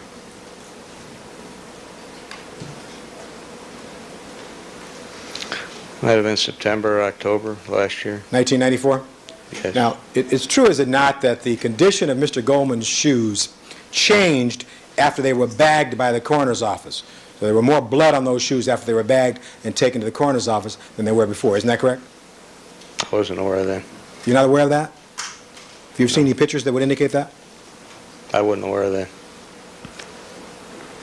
Did you ever talk to any expert in the field, a blood spatter expert, regarding this cast-off theory that you told us about yesterday? Yes. And did you ever write a report in your book regarding your belief about the cast-off theory? No. Is that ever written anywhere in any of these volumes of books that you have? As to that droplet being a Yes. cast-off? Yes. No, I don't believe it is. And did you ever testify about that before in any proceeding in this case? No, Oh, I was never asked about that. so your first time you testified about that was yesterday, right? This was the first time I was asked about it. And did you answer yes? First time you testified? That's correct. And it's not written in any publication or any reports you've written in this case, is that right? That's correct. With regard to this so-called mixture of the victim's bloods, do you know whether or not there's a more concentration of one victim's blood over the other in this so-called splatter? Do you know No. that? You have no knowledge of that, do you? No.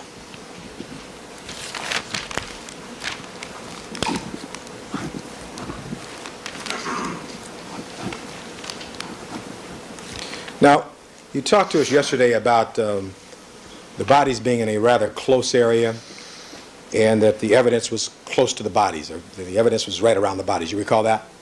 Yes. And in that connection, the criminalists in this case, as I recall, did not arrive until after 10 o'clock because they'd been over at Rockingham. Isn't that correct? Yes. Now, in some of the videos we've seen, we saw a man you identified, I think, as Johnson. Steve Johnson, was it? Yes. And he's one of the criminalists, a supervisor. Is that correct? Yes. The LAPD lab, SID lab, has more than 2 criminalists, don't they? Yes. And if you'd wanted to get other criminalists out there to start working on that scene at Bundy, you could have done that, couldn't you? There was no need to, but I could have. You could have done that? Perhaps I could have, but I had expected the criminalists to come directly over from Rockingham. And so when they got there after 10 o'clock, that was some 10 hours after these bodies had been found. Is that correct? Approximately. And at that time, since the coroners had finally been called, the coroners were there already when the criminalists arrived. Isn't that correct? That's correct. And then ultimately, you were present when these bodies were moved. Is that correct? Yes, I was. You described for us that your belief, let's strike that. Did you see the evidence move that we've talked about earlier when the bodies were moved? Do you see that? Once again, my answer was then and still is now, I did not physically see them move. All right. But at any rate, the bodies were moved, and had the criminalists finished their work at the time these bodies were moved? No. So Fung and Mazzola continued to do their work after the coroners and coroners representatives took the bodies away. Is that correct? That's correct. Now, I want to show you part of a video that we've shown before with regard to Mr. Fung and his presence at the scene there that morning on June 13th. All right, which exhibit is this, Mr. Cochran?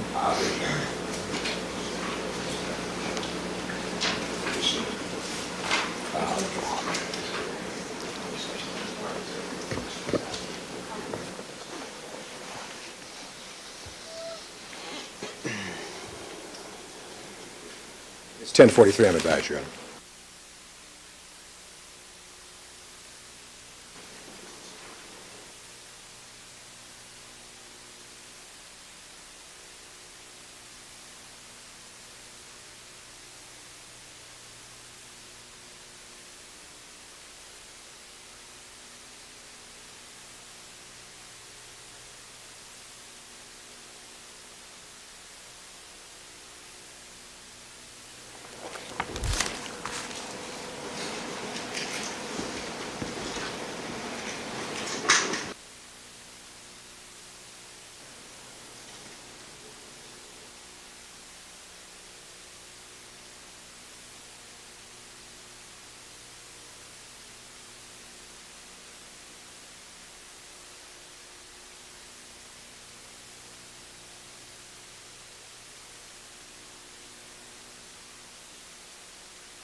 Mr. Carpenter? Yes, sir.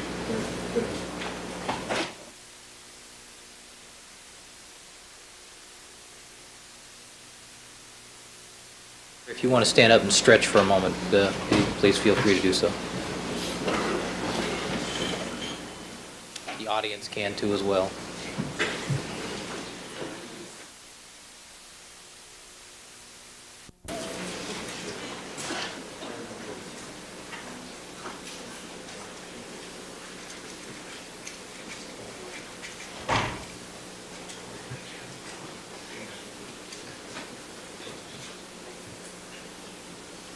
Mr. Carpenter? Thank you. I want to have you take a look at this portion of the video. I believe you've seen this before.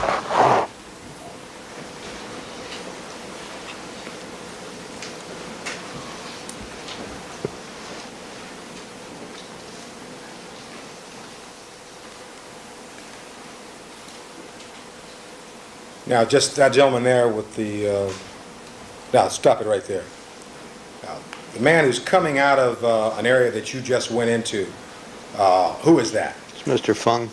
Is that the criminalist we've been talking about? Yes. And he has a bag in his right hand with no glove on that hand. Do you see that? Yes, And that's an area that you just came out, that you just went into, right? that's correct. And is that the area over wherein, the jury be familiar with the area where Mr. Goldman's body was found? Yes, Is that the area where, strike that, Mr. Fung is coming out of that area, is that correct? Is he about to step over Ms. Nicole Brown Simpson's body at that point? You can tell? I can't tell whether the body has been moved out on the walkway at that point or not. Well, do you see the man in the blue, and perhaps it may be one of the other body, do you see the man in the blue bent over Mr. Jacopo in Yes, the coroner's office? Do you yes, recall when you saw him there that day and working in that area on the walkway, he was working with bodies when he's at that location? yes, but I can't tell which body is here. All right, I understand that. But it's apparently one of the bodies, is that correct? It would appear that way, yes. All right. Your Honor, we printed out this particular photograph if we can earlier, if the court pleases, and may I ask the court to allow me to mark this as 10 or A? 1043A. 1043A, that's all right, Your Honor. All right, and this I've is shown it to counsel. 1043A. counter. Now, Excuse me. I'm sorry. This is counter 01181801 on the counter. Well, I have on the photograph 1181807, Your Honor. So it may continue. That's in hundreds of seconds. Hundreds of seconds, yes. So let's take it to 7. To 7. There we go. Photograph 7. So now we have it, Your Honor. All right, now, Mr. Lang, what does Mr. Fung have in that bag in his bare hand there? I believe that's very possibly the right-hand glove from Rockingham. Well, he had taken the right-hand glove from Rockingham into the area where Mr. Goldman's body was and where this left-hand glove was. Is that right? I had asked him to look at the glove, Can you and answer that yes or no, sir? Had he taken the glove in there? unless I'm mistaken, this is very possibly the time that he brought the glove over to me to look at, yes. All right. So the question is, yes, he had taken the glove inside that area? Well, again, I'm trying to be as accurate as I can. I may be mistaken, but I had asked Mr. Fung if I could look at the glove from Rockingham. He brought it over to me, and I believe that this very possibly may depict that. I don't know for sure. Now, this morning when I asked you, didn't you tell us, well, strike that. Is it your recollection now as you sit here that you had looked at the glove in the bag at this point? I don't that shows believe- on this counter? I don't believe I did. I believe I looked at the bag at the evidence truck after he walked out with it, if this in fact is that time. All right. Well, what has he done just before this, if you know, with that bag? I don't believe he did anything. If this in fact is the incident depicted here with the glove in the bag, he didn't do anything with it. What was he doing over in the area where Mr. Goldman's body was? Well, again, I don't know if Mr. Goldman's body is back there or not at this point, because I don't know which body is out on the walkway. I have no idea. All right, let's continue on with video.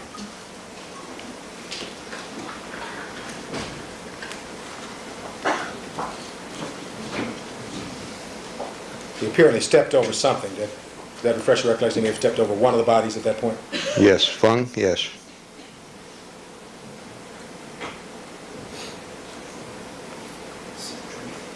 You see that? Back it up, back it up. Back it up.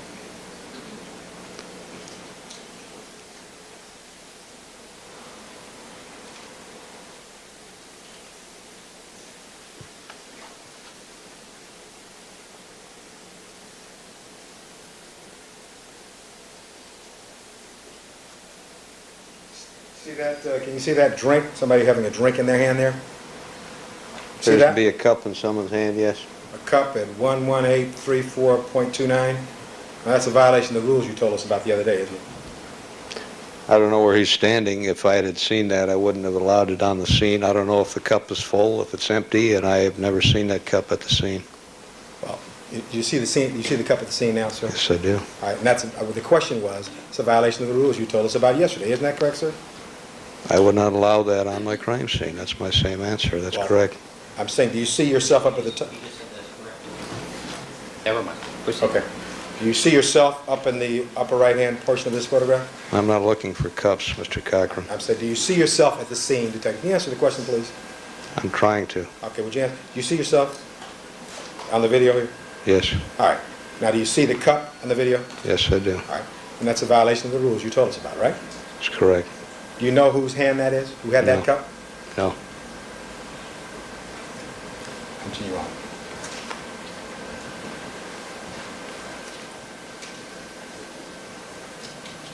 You see it again there?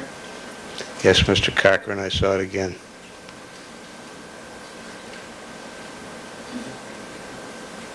Now, you notice, we stop for a moment. You see Mr. Fung there? He doesn't have anything on his hands there, does he? He has no, Can't tell with that shot. well, look at his right, on his right hip. So you're able to tell he does not have any gloves on his hands at that point? You able to tell that? No. You can't tell that, all right?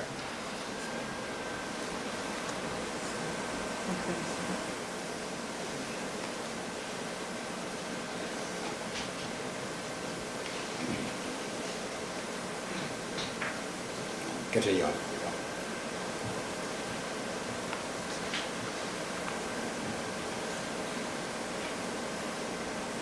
You see his hands now? You see Fung's hands now? Yes, does not appear to have gloves on. That's it. Frame 5119. 118, 51, 19, you're... Yes. It's set. Thank you.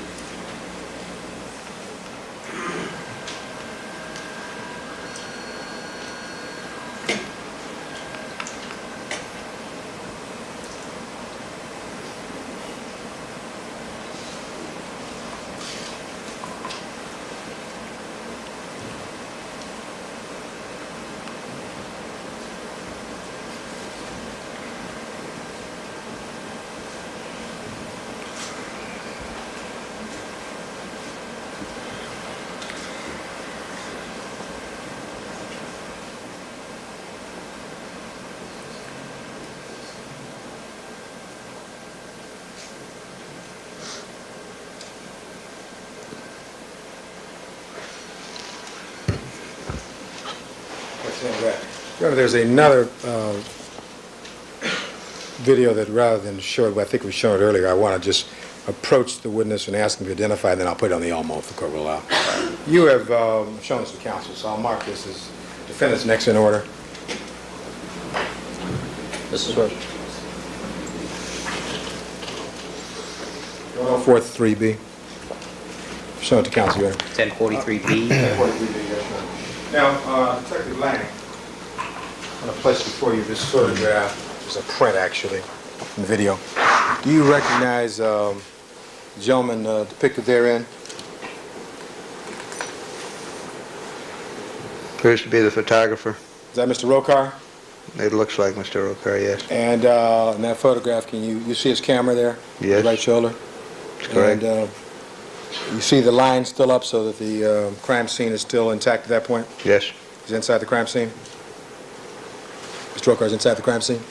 Appears to be, yes. All right, place on the Elmo here.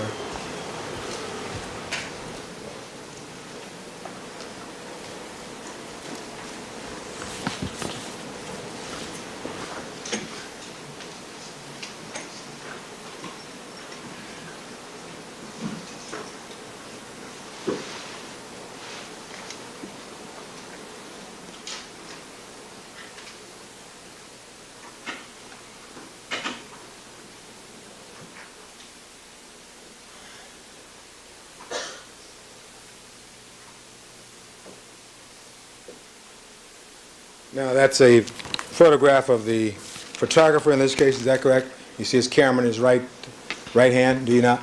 Yes. he apparently is looking inside of a mailbox there at the location? It that right? appears that way. Is that one of the jobs you assigned him that morning, to look inside that mailbox? No.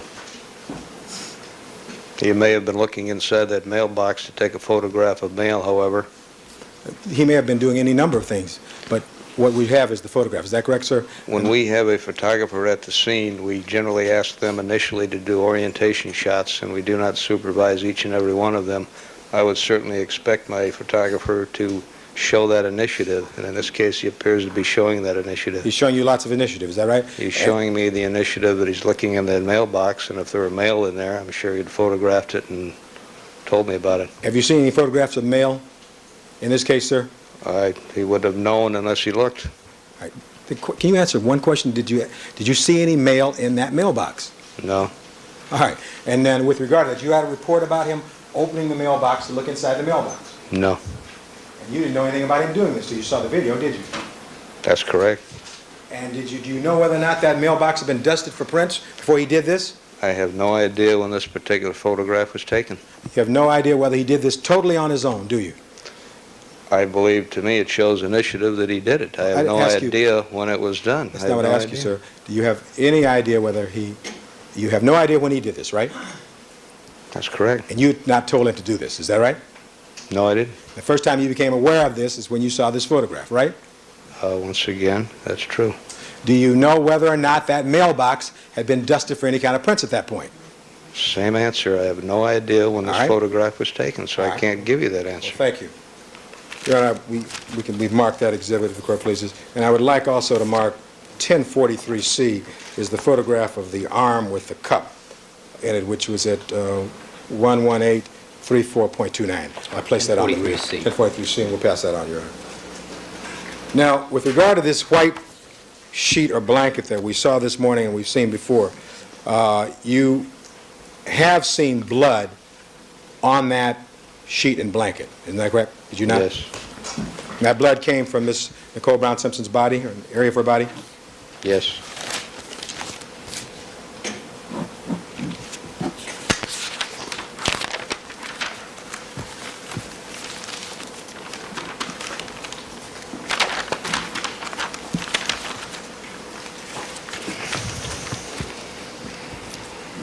Now,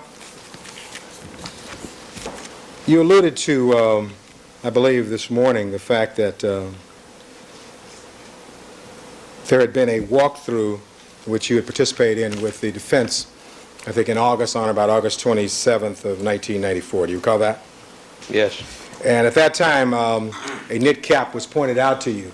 And did you ever see the investigator, McNally, who was there, try that knit cap on? No. And you weren't interested in booking that knit cap, were you? I had no interest in looking at no. All right. And have you seen these knit caps where there's one size that fits all? I suppose there is such a thing. And what happened to that knit cap? Do you know? I'm assuming that the family Do you know what collected happened to it it? with everything else. I did not follow up on the knit cap, no. And what color was the knit cap, sir? My recollection is either dark blue or black. I don't recall. Appeared to be the same color as the knit cap that you allegedly found outside. Is that correct? It was a dark color. I don't recall if it was the same color or not. Did you take a photo of that particular cap that was pointed out to you that morning? No.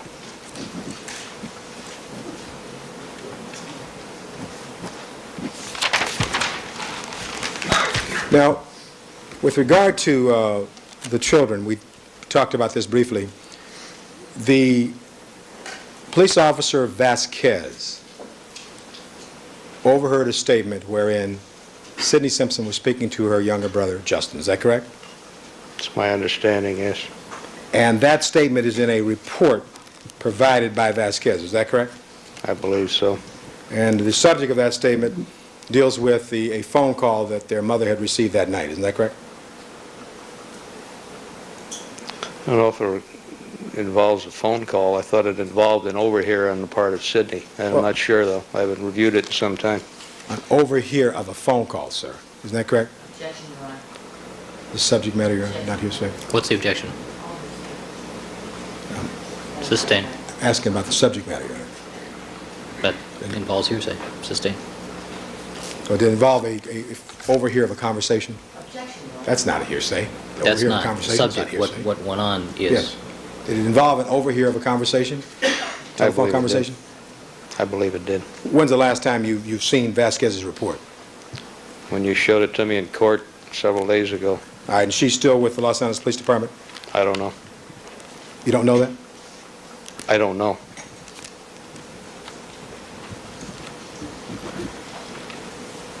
In the course of your investigation, did you ever ascertain whether or not Nicole Brown Simpson received a phone call from Faye Resnick that night?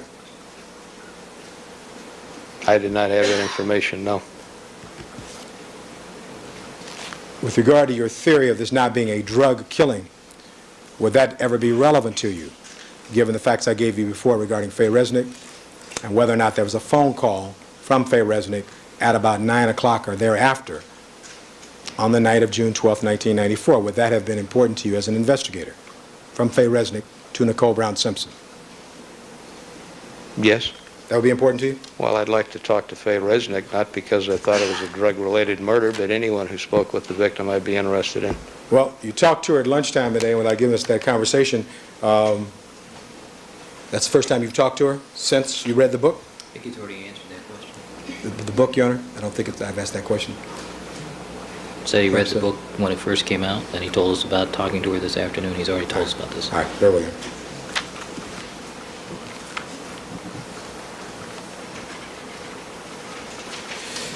When you were at Rockingham, it's your testimony that you came in the rear of Mr. Simpson's home, is that correct? Initially, yes. And when you came in the rear of that house, you remember what order you came into the house, sir? No. And did Arnell Simpson come in first? She may have. What, did she have a key? Seems to me she did key her way in. And do you recall whether or not the alarm was on at that house at that time, sir? No, You don't recall? that's correct. You have no recollection of whether or not she had to turn the alarm off at some point? She may have. My attention wasn't focused on her. But at any rate, if she did it after she came inside the house from the rear, right? I would assume that. Now, yesterday you described during redirect examination how you allowed Detective Furman to interview Mr. Cato Kalin in his room. Is that right? That's correct. Did you specifically tell him to do that, or you just told him, you just didn't stop him from doing that? It's the way things happened. He was walking in front of me. I was going towards the house to knock on the rear door. He walked to the guest house and knocked on the guest door. He was the one that happened to be there to do that. Okay, now my question, let's get back to my question. My question was, did you specifically tell him to do that at all? Specifically tell him to knock Go on and the interview door. Cato Kalin. Did you tell him to do that? No. All right. Yesterday, you indicated at some point in your examination, did you use the words, "I work for Van Adder"? Did you say that? I work for Van Adder. Did you use the words, "I work for Van Adder"? Was that in the transcript? Strike that. I won't put it. That's a bad question. Did you say that? I saw it in the transcript. Did you say that? "I work for Van Adder"? In relation to testimony yesterday? Yes, sir, in relation to testimony yesterday. I don't recall saying that. You don't recall saying that? No. Did you work for Van Adder on that date? No. You were co-lead investigators, is that right? We work as partners, that's correct.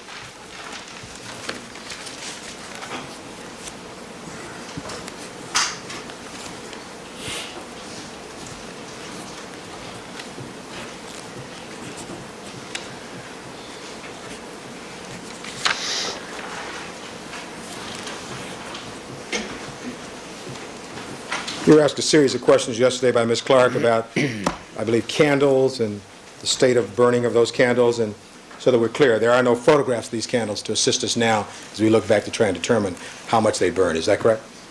I have no photographs, that's correct. All right. And not only you, there are no photographs in this case of those candles. Is that right? I recently observed a video that has the candles in them, yes. All right. Where did you observe that video? I believe that was a compilation of news releases, news stories, and news videos that were received from the defense, Where did you receive it from the defense? from you, And you saw this, you saw a candle burning? In what room? in the front room. In the living room area? Yes. Is there any pictures or that you ever took of any candles burning? No, I already testified. We took no pictures of the candles burning. The only burning candle you've seen is a video turned over by the defense to the prosecution. Is that correct? That's correct. When did you see that? When? Yes. What date was it? I believe it was last Friday night Last Friday night? And where were you at that time when you saw it? in this building. And who were you with? Myself, By yourself, alone? by myself, On Friday night, watching videos? by myself, alone, watching videos. I won't say anything else about that.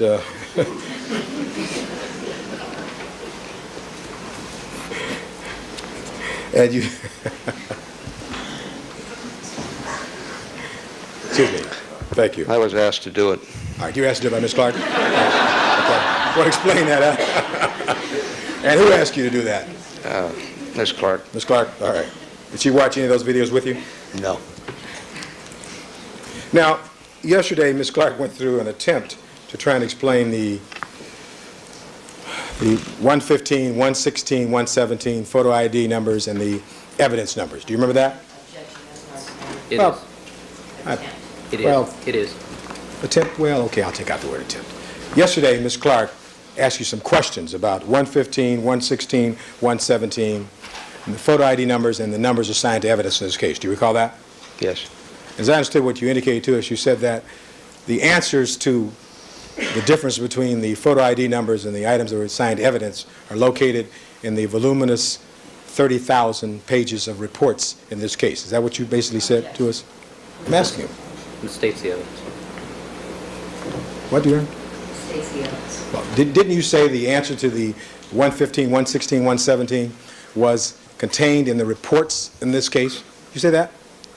I believe I said the property reports. Yes. Did you say that?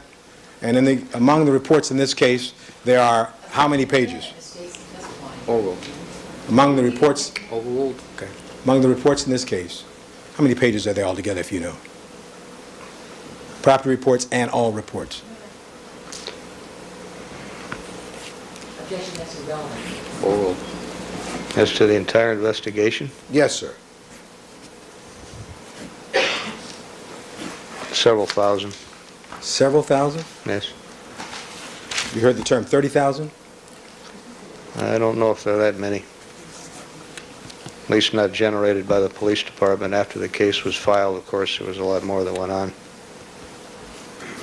Now, with regard to that glove that we saw, strike that. With regard to the bag that we saw on the video that we showed you regarding Mr. Fung, after having seen that, is your memory refreshed as to whether or not it was after we saw Mr. Fung stepping out of the area where Mr. Goldman was that you then went out to the van and looked inside of the envelope, inside of the paper bag, rather? Again, if this was the bag that had the glove in it, I would have done that. I don't know if this was that particular bag or if Mr. Fung was back there doing something else. It's unclear to me whether Mr. Goldman was still back in that position or not, so I can't give you a time frame and I can't give you an answer. Well, did you see Mr. Fung at the scene that morning after he got there after 10 o'clock on the 13th with more than one paper bag as he appeared in the video? I saw him with various bags at different times, yes. Were the other bags that you saw similar to that bag? Yes. How many bags did you see him with at all that day? I don't recall. I believe they put one piece of evidence in one bag, so I observed 2 or 3 bags in the area. I don't recall specifically. Now, with regard to shoe prints at the scene there of that particular evening, we've had a lot of testimony about shoe prints leading and heading west of where the bodies were found. Were you ever able to determine or make any copies or take any photographs of any shoe prints that were in the dirt area where Mr. Goldman's body was found? I observed none in the dirt area. And in fact, we know, do we not, that you stepped in that area, did you not? I did. Detective Furman stepped in that area, did he not? Appears that way. And Mr. Fung stepped in that area, based upon that video, isn't that correct? That's correct. At least those three. And there may have been others, isn't that correct? Possibly. And we know also that footprints aren't always, or shoe prints aren't always visible with the naked eye, isn't that correct? I would say not. Overruled. Under these circumstances in the dirt, I examined it before I went in there, and I saw none. I couldn't imagine invisible prints being in the dirt. That's not the question. I didn't ask you about in the dirt. I said shoe prints aren't always visible with the naked eye. Isn't that correct, shoe prints? Overruled. In the dirt? No, I ask you, are shoe prints sometimes Depends on the not surface. visible? Mr. Cochran, it would depend on the surface. All right. If you were to ask me that on a flat, You've smooth answered the question. surface, You've answered. No objection. Overruled. It was just a question, are some Shoe prints. shoe prints not necessarily visible to the eye? All right. Yes Is that- or no? Yes, yes or no? Are some shoe prints not necessarily visible with the naked eye? you're not referring to dirt strictly? I thought you were referring to Excuse me, dirt. counsel. Also, we've covered this twice already. I want to go into a specific area, Your Honor. I want to ask this. I thought he had, Your Honor, but I'm not This is sure about now. the third time we're visiting it with I'm not with sure, this Your Honor, now. witness. Based upon where the answer is, I'm I'm not sure. sure. Well, I'm sure we did cover it. I'm not sure of the answer now is what I'm indicating. No, we got the same answer the last Okay. time. May I ask this question again? Let me try to get an answer, Your Honor.